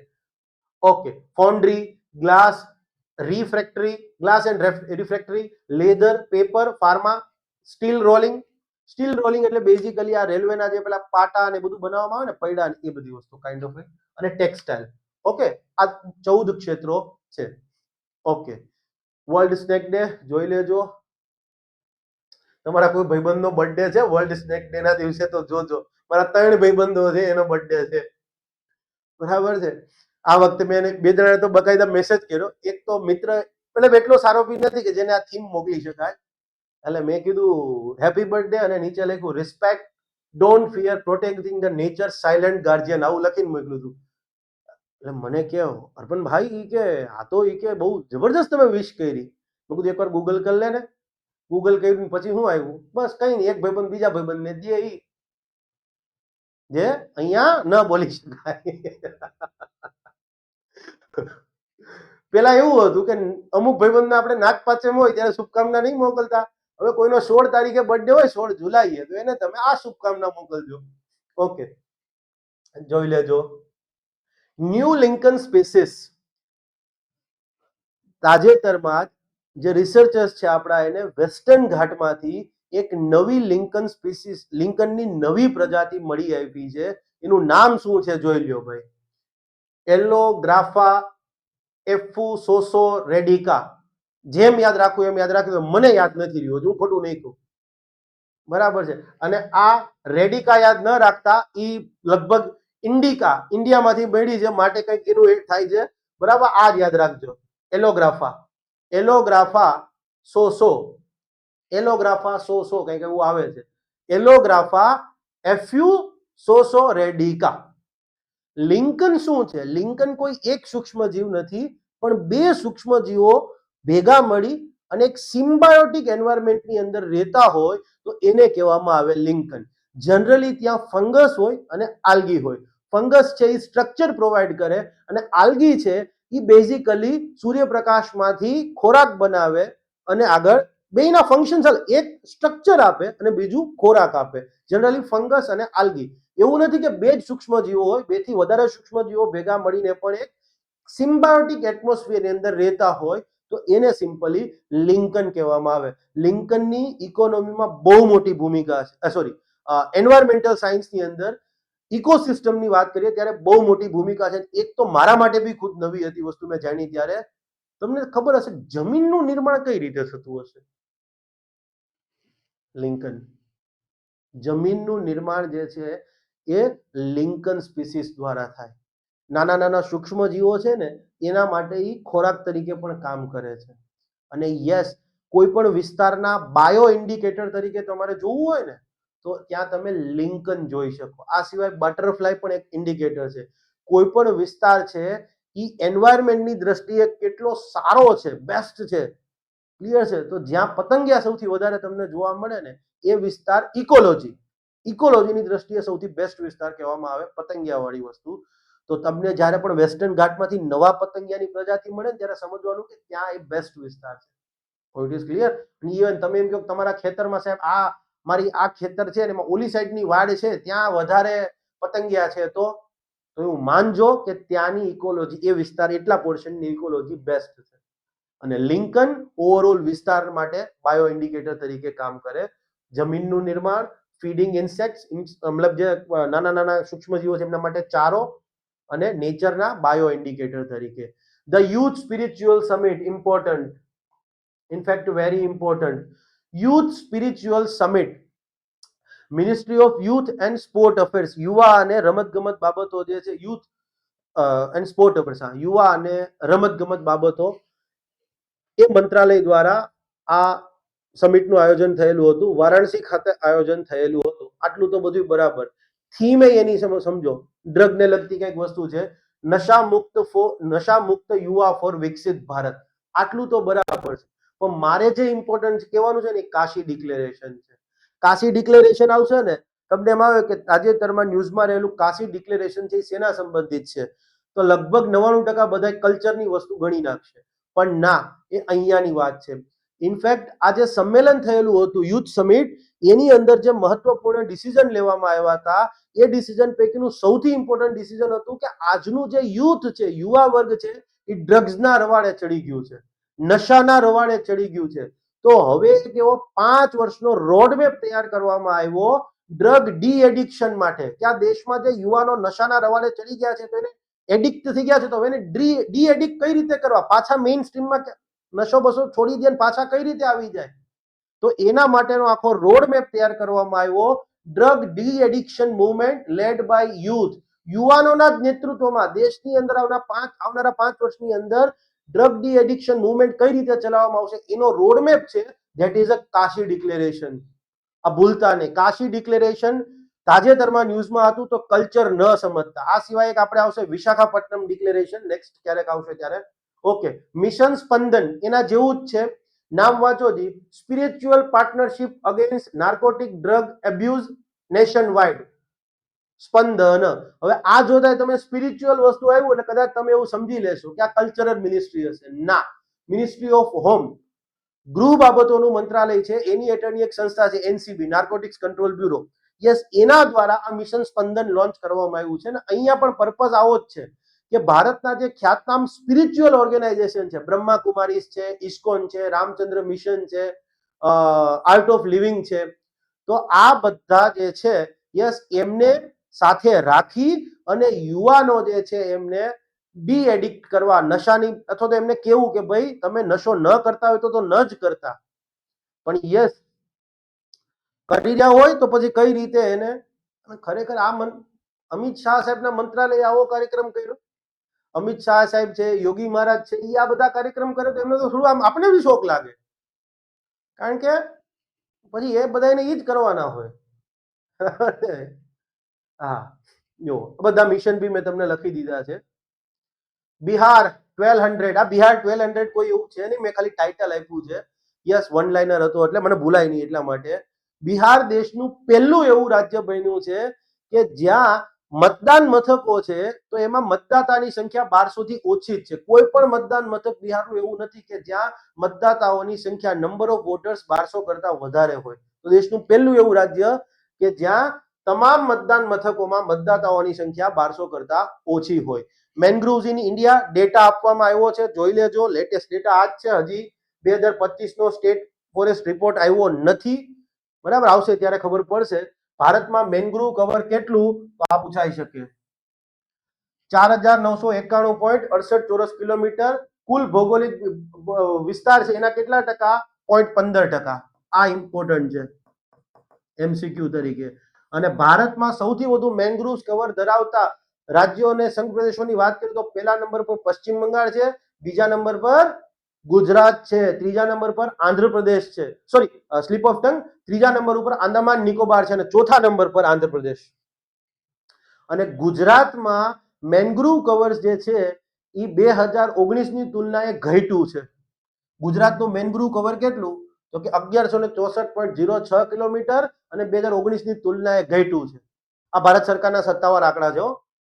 ગુજરાત સરકાર જે કહેતી હોય, ભારત સરકાર કહે આપણે તો માનવું. બાયો E3 પોલિસી કેન્દ્રીય વિજ્ઞાન અને ટેકનોલોજી મંત્રાલય છે એના હેઠળનો એક વિભાગ છે, ડિપાર્ટમેન્ટ ઓફ બાયોટેકનોલોજી. યસ, અને આ ડિપાર્ટમેન્ટ ઓફ બાયોટેકનોલોજી હેઠળની પહેલ છે બાયો E3. E3 મીન્સ 3 વખત ઈ આવશે. બાયો, પછી biotechnology for economy, environment and employment. અને અલ્ટિમેટલી આ પ્રોગ્રામનો ઉદ્દેશ્ય થોડો અટપટો છે. એઆઈ ટેકનોલોજીની મદદથી, એઆઈ આર્ટિફિશિયલ ઇન્ટેલિજન્સની મદદથી ભારતને બાયો સેક્ટર રિલેટેડ જે મેન્યુફેક્ચરિંગ છે એમાં વૈશ્વિક હબ બનાવવું. એઆઈને સંકલિત કરીને ભારતને વૈશ્વિક કક્ષાનું બાયો પ્રોડક્ટ્સની બાબતમાં મેન્યુફેક્ચરિંગ હબ બનાવવું. અને 5 ક્ષેત્રોનો અહીંયા સમાવેશ થયો છે. પહેલું કાર્બન કેપ્ચર એન્ડ યુટિલાઇઝેશન, જો લખ્યા છે 5 ક્ષેત્રો. કાર્બન કેપ્ચર એન્ડ યુટિલાઇઝેશન નો મિનિંગ શું થાય ખબર છે? તમે કાર્બન સેક્વિસ્ટ્રેશન એવો શબ્દ સાંભળ્યો હશે. વાતાવરણમાંથી કાર્બન ડાયોક્સાઇડ છે ને એને શોષી લેવાનો. યસ, અને આગળ જતા એનો ફરી ઉપયોગ કરવાનો. ક્યાં ઉપયોગ થાય? તમે નથી પીતા સોડા પીવાની વાત કરી. સોડા કાર્બોનેટ, કોઈ બી કાર્બોનેટેડ ડ્રિંક્સ છે તો એમાં ઉપયોગ નહીં થતો. Yes, precision biotherapeutics. Precision biotherapeutics નો મિનિંગ શું થાય?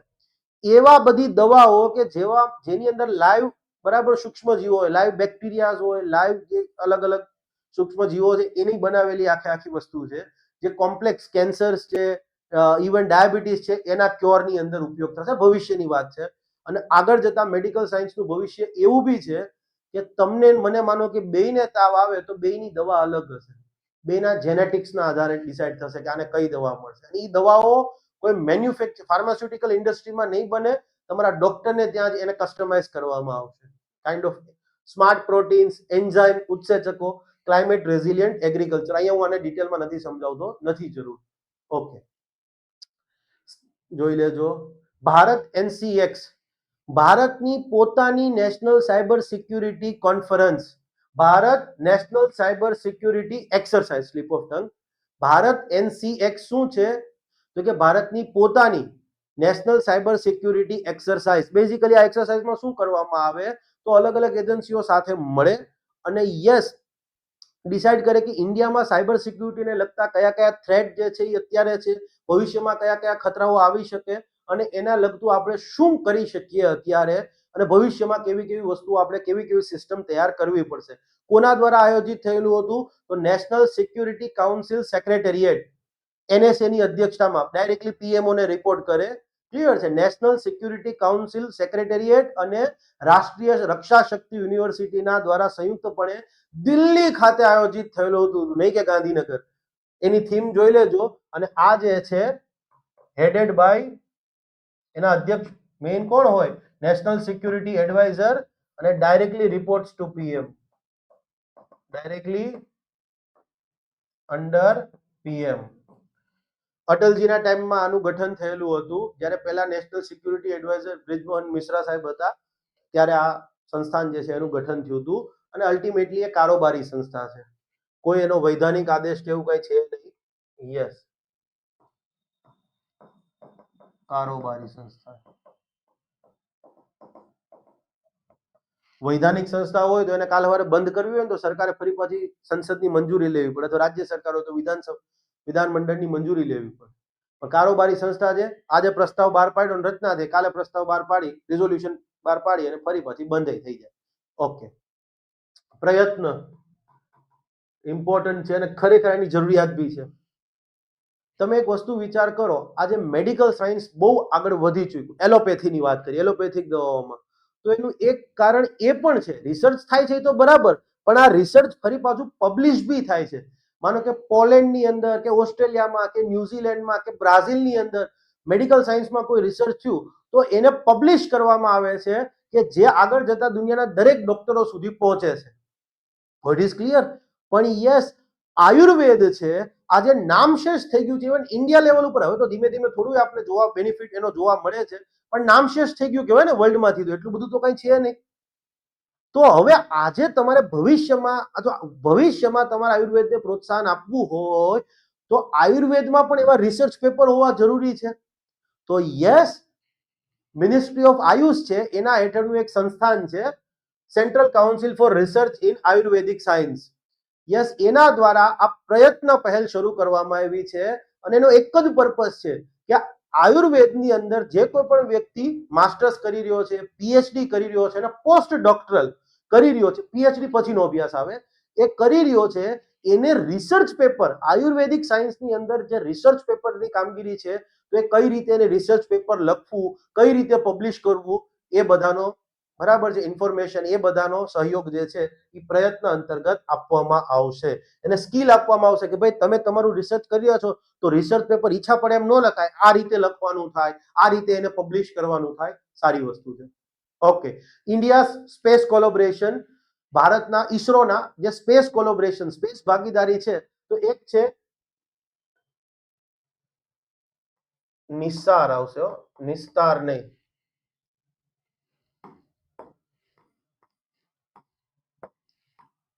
હમણાં ભણવાનો જ છે. નિસાર, નિસાર સેટેલાઇટ છે, NASA ISRO synthetic aperture radar. Clear છે? NISAR સેટેલાઇટ છે. તો એ કોની ઈસરો અને નાસાની ભાગીદારી છે. ત્રિશા સેટેલાઇટ છે, એ અર્થ ઓબ્ઝર્વેશન સેટેલાઇટ છે, ભારત અને ફ્રાન્સની સંયુક્ત ભાગીદારીથી આ સેટેલાઇટ જે છે એ બનાવવામાં આવશે. અને ચંદ્રયાન 5 છે, બરાબર. યસ, ચંદ્રના સાઉથ પોલ ઉપર, ક્લિયર છે, લ્યુનાર મિશન એક પ્રકારનું ચંદ્ર મિશન, ચંદ્રના દક્ષિણ ધ્રુવ પર અગેન ફરી પાછું જવાનું છે. ચંદ્રયાન 5 એ ભારત અને જાપાનનું સ્પેસ કોલોબરેશન છે. Point is clear? Simple one liner તરીકે પૂછાઈ શકે. Yes, global space. ઓકે, સિવાય ટેકનોલોજી અને મત્સ્ય ટેકનોલોજી, સિવાય ટેકનોલોજી અને મત્સ્ય ટેકનોલોજી, આગળ નામ બોલ દઈશ ને પછી કન્ફ્યુઝન થાય એવી વસ્તુ છે. સિવાય ટેકનોલોજી શું છે? તો કે શીતલ વાહક યંત્ર ટેકનોલોજી. Okay, simple. એનો હેતુ શું છે? તો કે નોર્મલી આપણે શાકભાજી અને ફળ છે એ ખેતરમાં ઉગ્યા, પ્રાઇમરી પ્રોસેસિંગ સેન્ટરમાં ગયા, પછી લાંબા અંતરે લઈ જવાના હોય ને, તો યસ, એની માટે આખી કુલિંગ સિસ્ટમ રાખવી પડે. હવે એમાં કુલિંગ સિસ્ટમમાં કાં તો ઇલેક્ટ્રિસિટી વપરાય કાં તો ડીઝલ વપરાય, તો એ તો ઇકો ફ્રેન્ડલી નથી. તો યસ, અહીંયા જે છે આ શીતલ ટેકનોલોજી કામ આવશે. શીતલ ટેકનોલોજી એવી ટેકનોલોજી છે કે જેમાં કુલિંગ એજન્ટ તરીકે, રેફ્રિજરન્ટ તરીકે લિક્વિડ નાઇટ્રોજનનો ઉપયોગ થાય છે. કોઈ પણ જગ્યાએ ઇલેક્ટ્રિસિટી કે ડીઝલનો ઉપયોગ થતો નથી, માટે 100% ઇકો ફ્રેન્ડલી ટેકનોલોજી છે. તો શીતલ ટેકનોલોજીનો ઉપયોગ શું છે? તો કે સિમ્પલી ફળ અને શાકભાજી છે એને લોંગ ડિસ્ટન્સ ઉપર ટ્રાન્સપોર્ટ કરવાની વાત હોય તો યસ, એને કંટ્રોલ્ડ ટેમ્પરેચર, પ્રેશર અને એમ્બિયન્ટ એટમોસ્ફિયરની અંદર, અનુકૂળ વાતાવરણની અંદર ટ્રાન્સપોર્ટ કરવામાં આવશે કે લાંબા અંતરે ટ્રાન્સપોર્ટ થયા પછી એની ફ્રેશનેસ છે એ જળવાઈ રહે. અને આ ટેકનોલોજી ભારત અને ચાઇના બંનેમાં પેટન્ટ થયેલી છે. સિવાય શાકભાજી અને ફળો, મત્સ્ય ટેકનોલોજી સિવાય ઉપરથી જ ડિરાઈવ કરેલી, લિક્વિડ નાઇટ્રોજનનો ઉપયોગ કરવામાં આવતો હોય, બધી સિવાય ઉપરથી જ ડિરાઈવ કરેલી, મેળવેલી પણ ફિશરીઝ સેક્ટર માટેની ટેકનોલોજી, ધેટ ઇઝ મત્સ્ય ટેકનોલોજી. કોને ડેવલપ કરી હશે? હું લખીને રાખું કે અહીંયા તમે બે જ વસ્તુ વિચારશો, એગ્રીકલ્ચર વાળું વિચારશો અને કાં તો સાયન્સ એન્ડ ટેકનોલોજી. એકચ્યુઅલી આ ડિપાર્ટમેન્ટ ઓફ એટોમિક એનર્જી હેઠળનું એક ઇન્સ્ટિટ્યૂટ છે, Raja Ramanna national institute something, yes, એના દ્વારા, yes, Raja Ramanna centre for advance technology. આ ભૂલતા નહીં. સિવાય અને મત્સ્ય ટેકનોલોજી, સાયન્સ એન્ડ, અને આવો ક્વેશ્ચન એક્ઝામિનર બહુ મૂકે. Okay, Nisar satellite important cube, 3 વખત ઇમ્પોર્ટન્ટ ઇમ્પોર્ટન્ટ ઇમ્પોર્ટન્ટ કીધું છે, અને અહીંયા બધું મેં લખીને આપી દીધું છે, માટે મારે, અને મેઇન્સમાં તમને પૂછાય તો માટે મેં આખું ડિટેલ લખીને આપી છે, to the point. NISAR, NISAR છે શું by the way? NASA ISRO synthetic aperture, NASA ISRO synthetic aperture, અને R for radar. Clear? Satellite એ તો આવવાનું જ છે. ઓકે, નિસાર છે ને એ એક અર્થ ઓબ્ઝર્વેશન સેટેલાઇટ છે, પણ ખાલી અર્થ ઓબ્ઝર્વેશન સેટેલાઇટ તો કે નહીં, એ દુનિયાનો સૌથી મોંઘો અર્થ ઓબ્ઝર્વેશન સેટેલાઇટ છે. યસ, સૌથી મોટો અર્થ ઓબ્ઝર્વેશન સેટેલાઇટ કહેશો તો પણ ચાલશે. ઓકે, હવે આ નિસારની વાત આવે ને તો એ દુનિયાનો પહેલો એવો અર્થ ઓબ્ઝર્વેશન સેટેલાઇટ છે કે જે ડ્યુઅલ બેન્ડ પર કામ કરે છે. એલ બેન્ડ ઉપર એ કામ કરે છે અને એસ બેન્ડ ઉપર એ કામ કરે છે. દુનિયાનો પહેલો એવો ડ્યુઅલ બેન્ડ, એલ બેન્ડ અને એસ બેન્ડ ઉપર કામ કરતો સેટેલાઇટ. બાકી અર્થ ઓબ્ઝર્વેશન સેટેલાઇટ હોય કાં તો એ એલ બેન્ડ ઉપર કામ કરતો હોય કાં તો એ એસ બેન્ડ ઉપર કામ કરતો હોય, પણ આ દુનિયાનો પહેલો એવો અર્થ ઓબ્ઝર્વેશન સેટેલાઇટ છે કે જે બંને બેન્ડ ઉપર કામ કરતો હોય. ઇનફેક્ટ આ સેટેલાઇટ છે એની અંદર 2 સિન્થેટિક અપાર્ચર રડાર છે. યસ, એક વન સિન્થેટિક અપાર્ચર રડાર છે એ એલ બેન્ડ ઉપર કામ કરે છે અને બીજું સિન્થેટિક અપાર્ચર રડાર છે એ એસ બેન્ડ ઉપર કામ કરે છે. બાકી શક્ય જ નથી. Point is clear. હવે પ્રશ્ન એ થાય, ઓકે, હા, ઓકે, હવે કેટલીક જનરલ વસ્તુઓ છે અને આ બહુ સમજવા જેવી વસ્તુ છે કે આ સેટેલાઇટ અર્થ ઓબ્ઝર્વેશન સેટેલાઇટ છે. મેં કીધું એમ દુનિયાનો સૌથી મોંઘો અર્થ ઓબ્ઝર્વેશન સેટેલાઇટ, દુનિયાનો હેવીએસ્ટ અર્થ ઓબ્ઝર્વેશન સેટેલાઇટ જે કહીએ તો પણ ચાલશે અર્થ ઓબ્ઝર્વેશન માટેનો. અંદાજે 2400 કિલો, 2392 સમથિંગ છે. યસ, 2400 કિલોગ્રામનું વજન છે.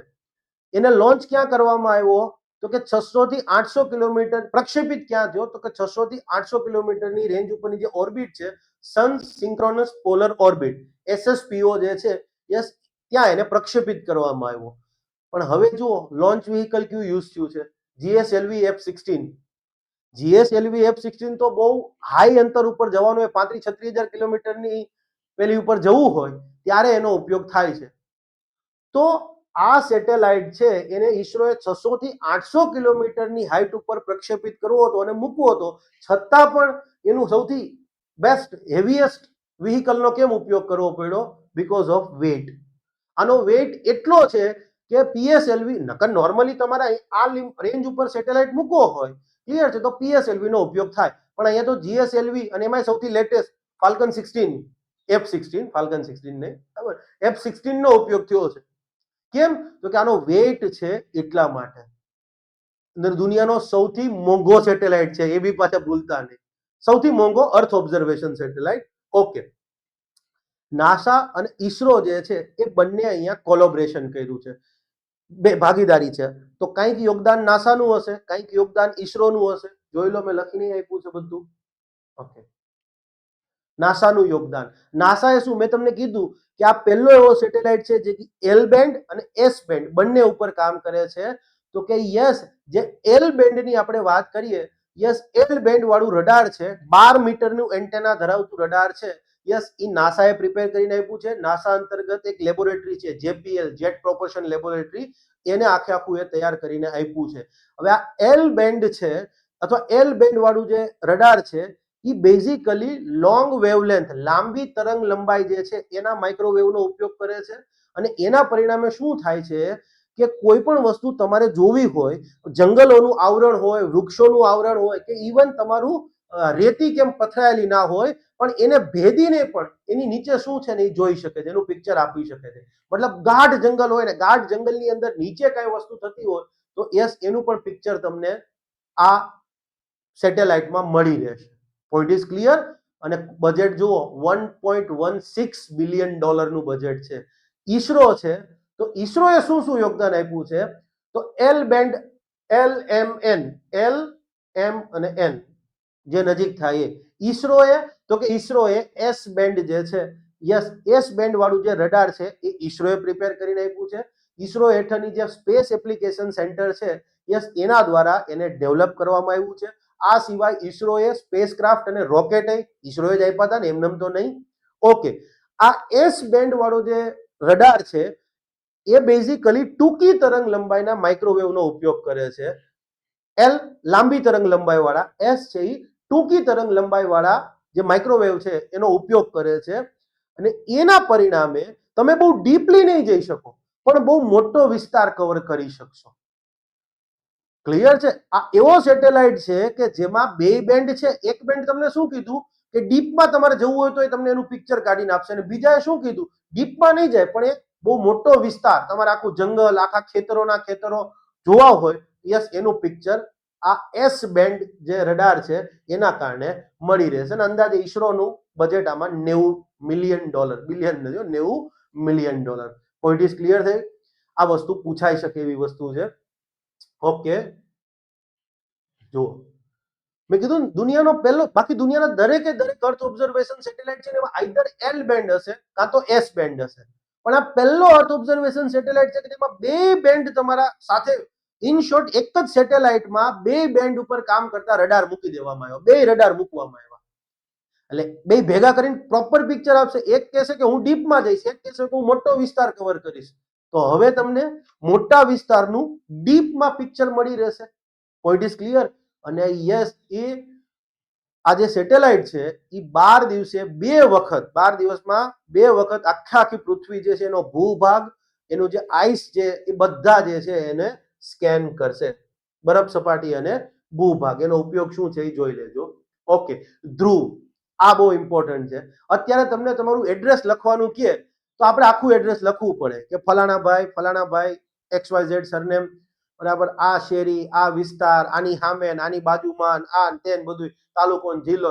હવે એના બદલે તમને 8 આંકડાનો કે 6 આંકડાનો એક નંબર જ લખવાનું કહે તો ખાલી એ અહીંયા અંતર્ગત થશે. ધ્રુવ પોલિસી, ધ્રુવનું ફૂલ ફોર્મ પૂછાઈ શકે એવું છે.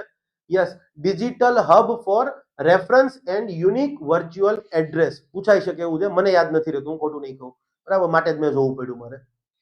ઓકે, એનો પર્પઝ શું છે?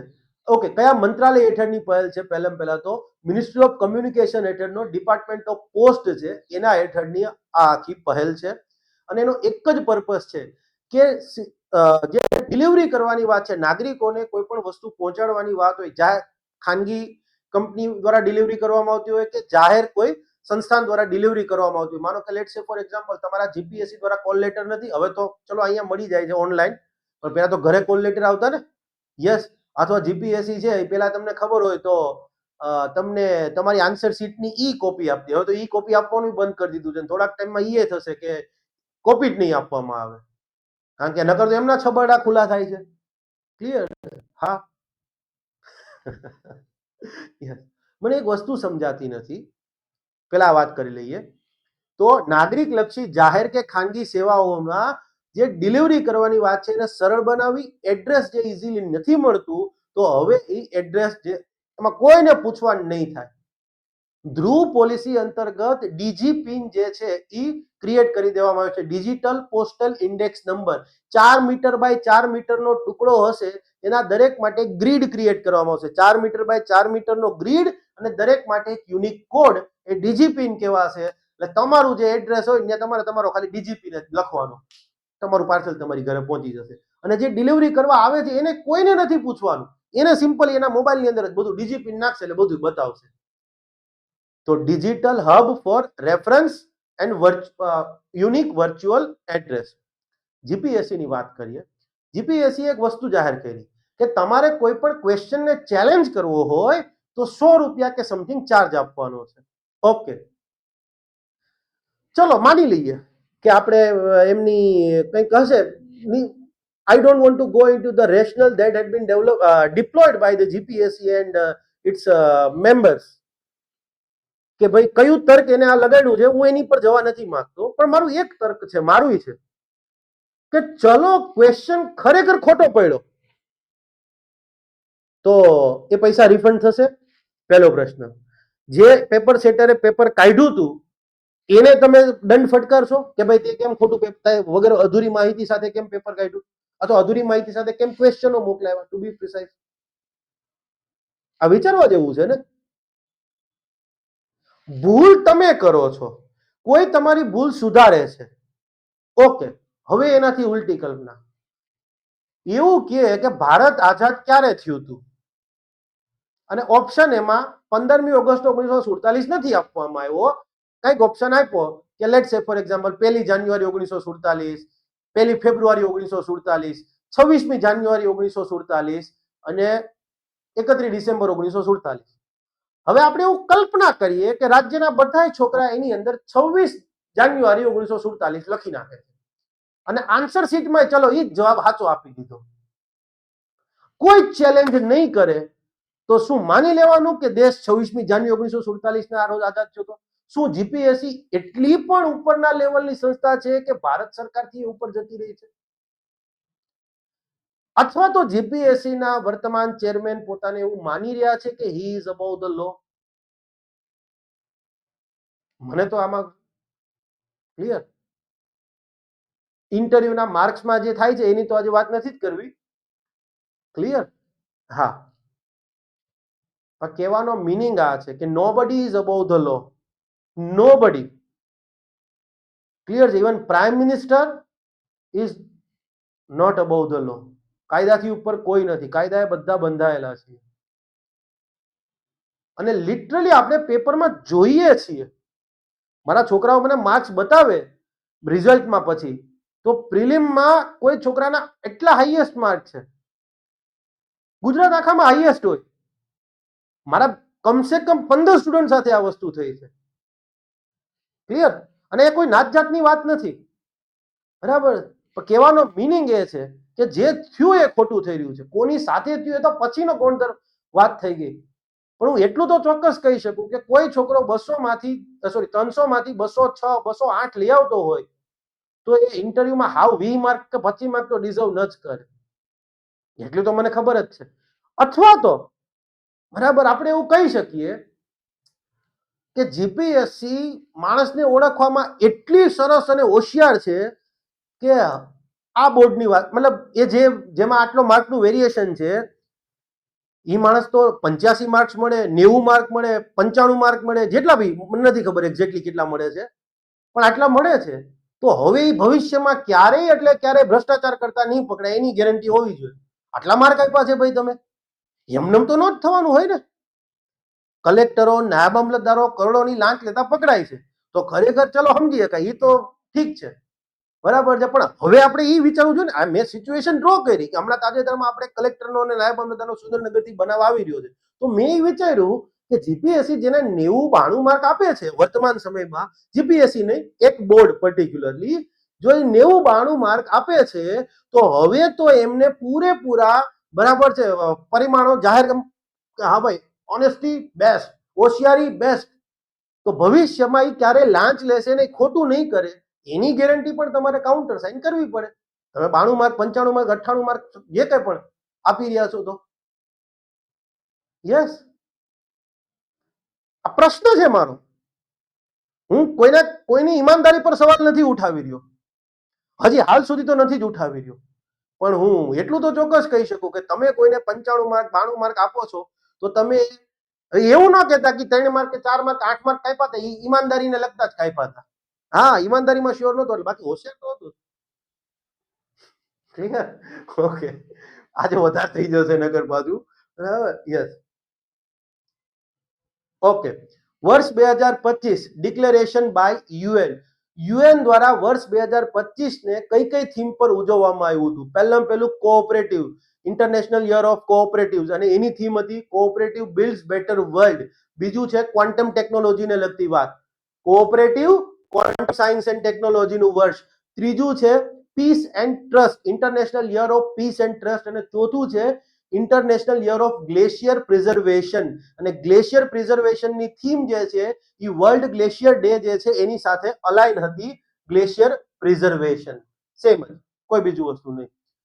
ઓકે, વર્ષ 2026 ને તો એ હું તમને નેક્સ્ટ લેક્ચરમાં કહીશ, સપ્ટેમ્બરના લેક્ચરમાં કહેવાનું છું. ઓગસ્ટ કાલે પછીના સપ્ટેમ્બરમાં એની અંદર આપણે 2026 ને કયા વર્ષ તરીકે ઉજવવામાં આવે છે, જાહેરાત થઈ છે એની પણ વાત કરીશું. એક ક્વેશ્ચન તમારા માટે છે, વર્ષ 2025 ને ગુજરાત સરકારે કયા વર્ષ તરીકે ઉજવણી કરેલી છે? હવે તો પતવાયું, હવે તો ખબર હોવી જોઈએ. ઓકે, ચાલો. આદિ થિરુવત્થિરાઈ ફેસ્ટિવલ. આદિ થિરુવત્થિરાઈ ફેસ્ટિવલ છે, નામ જોતા જ ખબર પડી જાય કે સધન ઇન્ડિયા સાથે કંઈક લિંક હશે. યસ, મિનિસ્ટ્રી ઓફ કલ્ચર દ્વારા આયોજિત કરવામાં આવેલો પ્રોગ્રામ છે.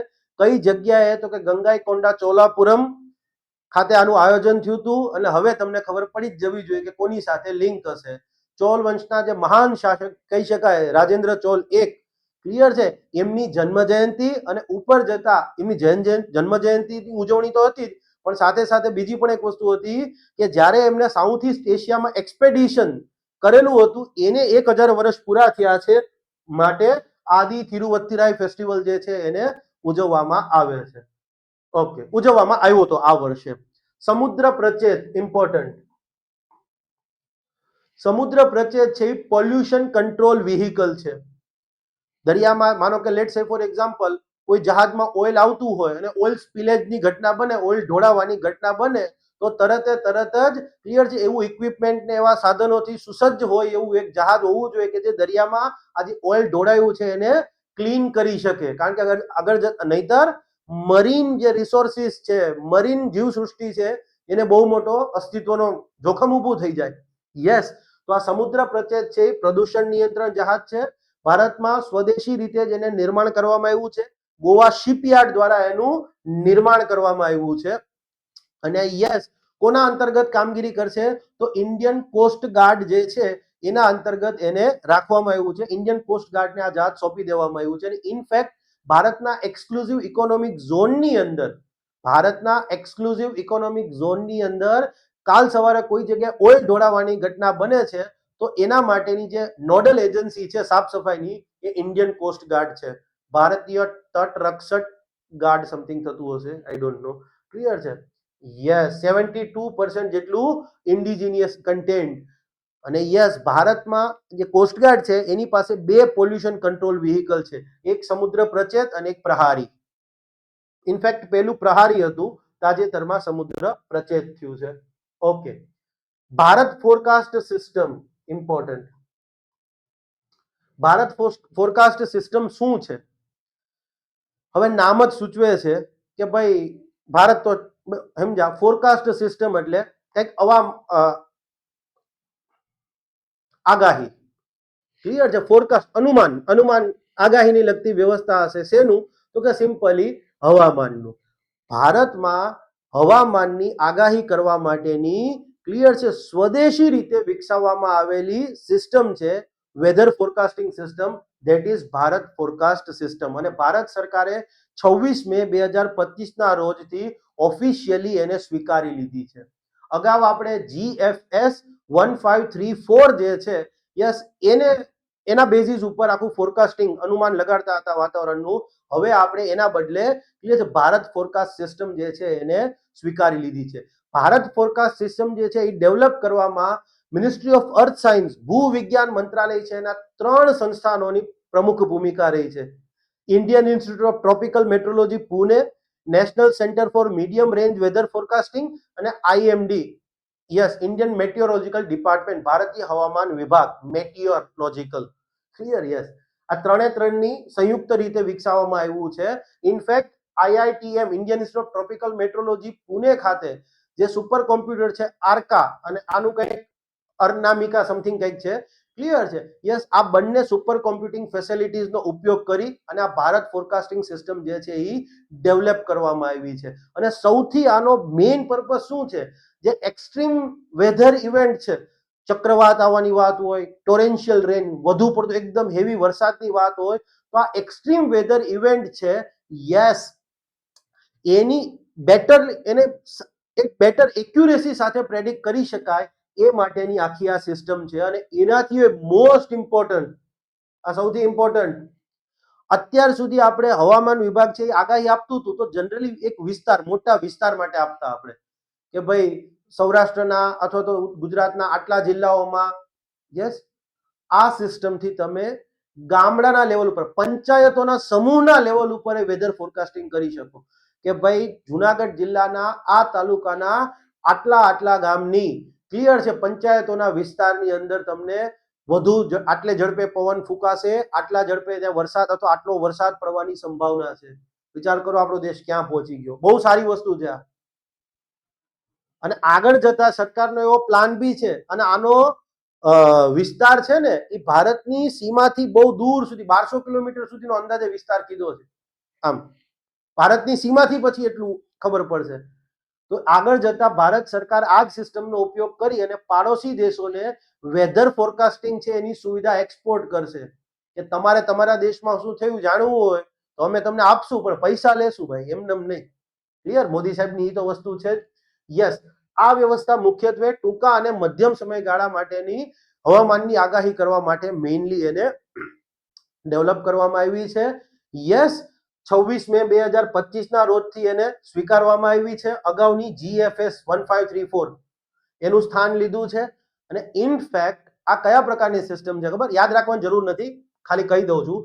Triangular cubic octahedral. Triangular cubic એટલે ત્રિકોણનો ઉપયોગ કરી આખો ક્યુબ બનાવવામાં આવ્યો.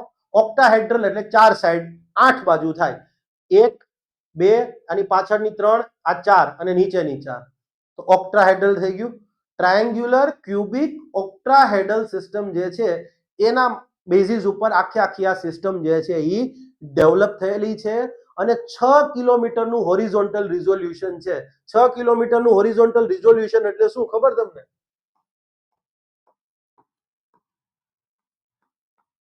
6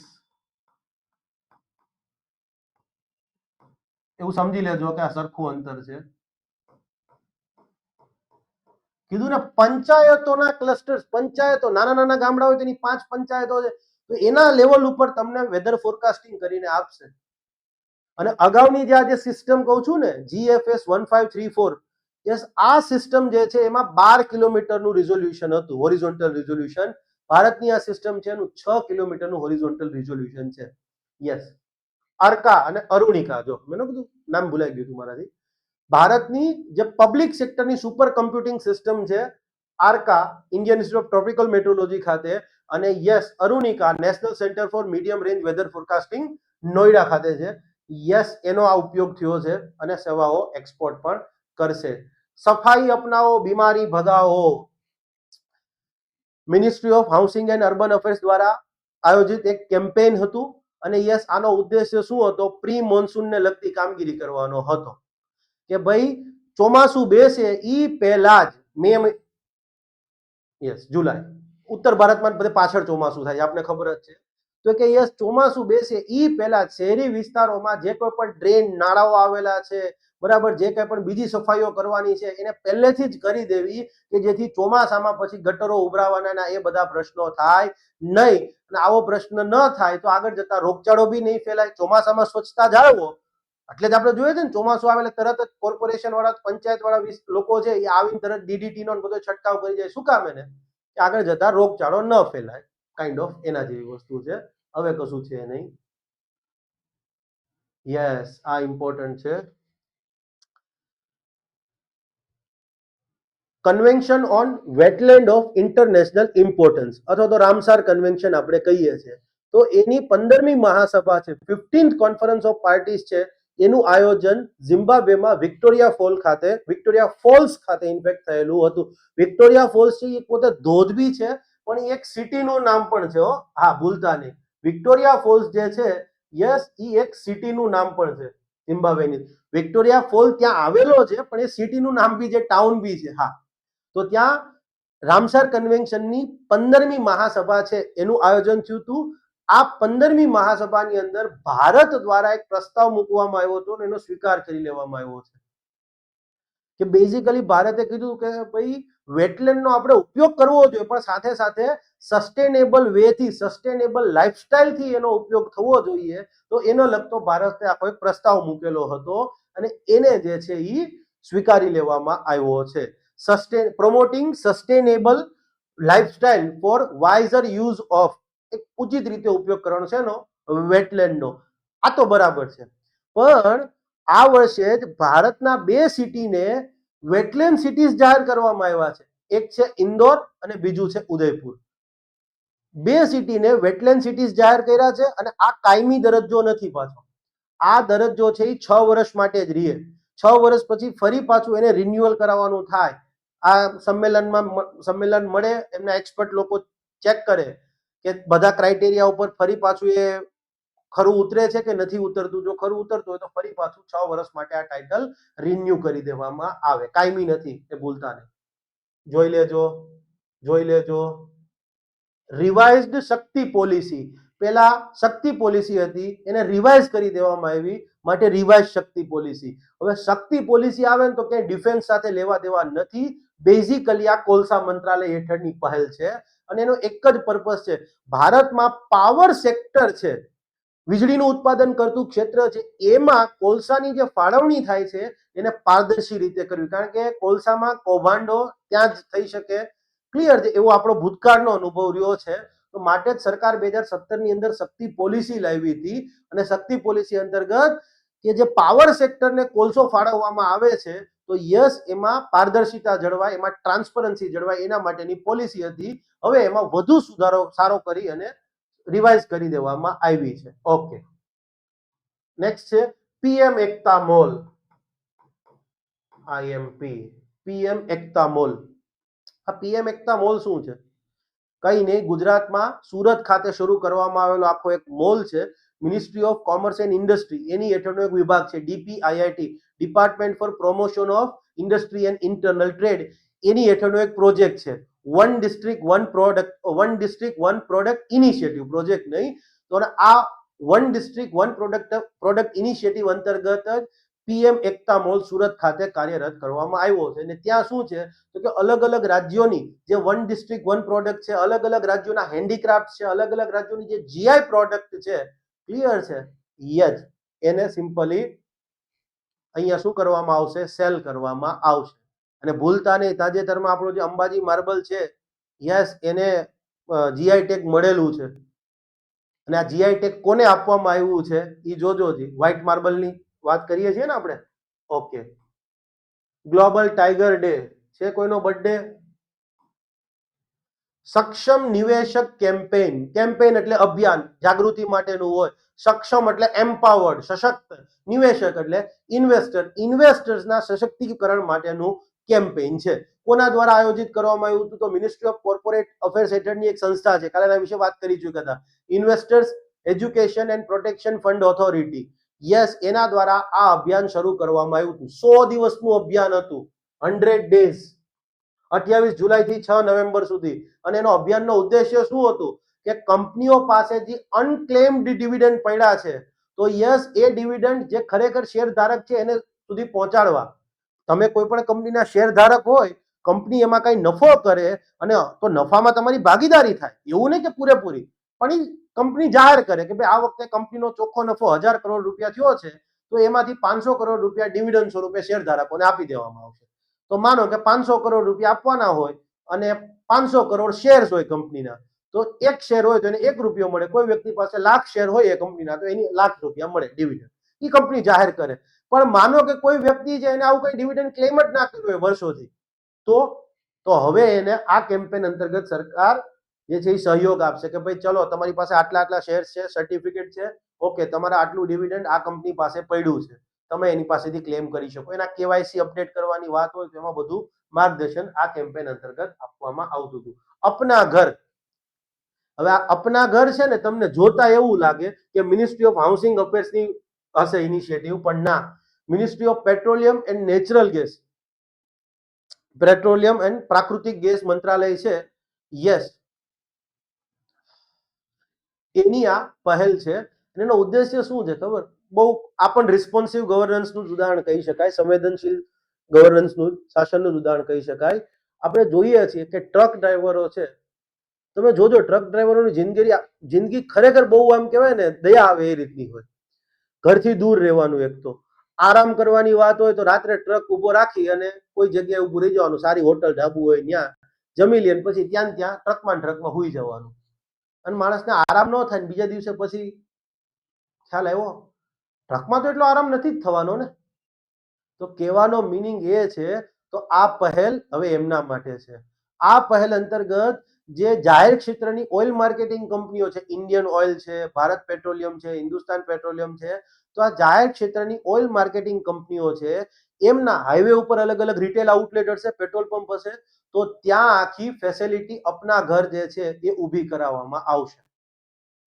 અને યસ, ત્યાં બેઝિકલી એક પથારીની વ્યવસ્થા હશે, બેઝિક ટોયલેટ પાણીની વ્યવસ્થા હોય, ક્લિયર છે. એ એટલી બેઝિક ફેસિલિટી સાથે ત્યાં આખું અપના ઘર ઊભું કરવામાં આવશે કે આ ડ્રાઈવર લોકો છે એ થાકી જાય તો આરામ કરવા માંગતા હોય તો ત્યાં જઈ અને આરામ કરી શકશે. સારી વસ્તુ છે. બાકી જાતે જોઈ લેજો. World doctor day, world CA day બે એક જ દિવસે ઉજવવામાં આવે છે. 1 જુલાઈના રોજ જ વર્લ્ડ ચાર્ટર્ડ એકાઉન્ટન્ટ ડે અને વર્લ્ડ ડોક્ટર ડે બે સેમ દિવસે ઉજવવામાં આવે છે. ઓકે, એક વસ્તુ અવળી થઈ ગઈ છે.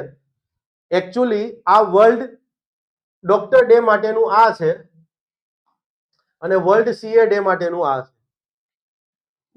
ભૂલાઈ ગયું તમારાથી, હું ચેન્જ કરી દઈશ, કોઈ વાંધો નહીં. Yes, behind the mask who heals the healer, જે આપણને હીલ કરે છે, બધા લોકોને આપણને હાજા કરે છે, એને કોણ હાજુ કરશે? તો ડોક્ટરની વાત જ હોય. અને વર્લ્ડ ચાર્ટર્ડ એકાઉન્ટન્ટ ડે છે, એની થીમ હતી વિશ્વસનીય. અને નેક્સ્ટ છે પીએમ એક્સેલન્સ એવોર્ડ, જોઈ લેજો જાતે. ઓકે, તો અહીંયા તમારો આ પોર્શન પણ પૂરો થાય છે. હોપફુલી આજે થોડું વધારે પડી ગયું એવું મને લાગી રહ્યું છે, પણ હતું. નિસાર સેટેલાઇટ છે, જો નિસાર સેટેલાઇટ, પછી આરડીઆઈ research development and innovation scheme, Bharat forecast system, આ ખાસ એટલે ખાસ કરી લેજો. એ સિવાયનું શું મેં તમને કીધું, આઈએમપી, શલ્યકોણ 2025 એ પણ ઇમ્પોર્ટન્ટ છે. પછી નિસ્તર, નિસાર અને નિસ્તર બંને અલગ છે. સમુદ્ર પ્રચેત એ જોઈ લેજો. સી ફ્લડ સિસ્ટમ જોઈ લેજો. રિક્લેમ ફ્રેમવર્ક, આટલા જ પોઈન્ટ બોલ્યો તો ખાસ એટલે ખાસ જોઈ લેજો. અને આ લેક્ચર તમને કેવા લાગી રહ્યા છે એની કમેન્ટ એકવાર કરી દેજો, કે જેથી અમને ખબર પડે કે અમારે શું બદલાવ કરવો જોઈએ. હું કોશિશ કરું છું 1.5 કલાક લેક્ચર થાય, પણ નથી થતો યાર. સમજાવવા જઈએ ને ત્યારે ટાઈમ ભાન જ નથી રહેતું. આજે કેટલી કલાક થઈ? 1 કલાક 56 મિનિટ. ઓહો હો, કઈ વાંધો નહીં, પણ 1 કલાકમાં બધું પૂરું એટલું તો તમે કરી શકો છો. Thank you. જય હિન્દ, જય જય ગરવી ગુજરાત. મારો દેશ, મારી પહેચાન, મારું રાજ્ય, મારું સ્વાભિમાન.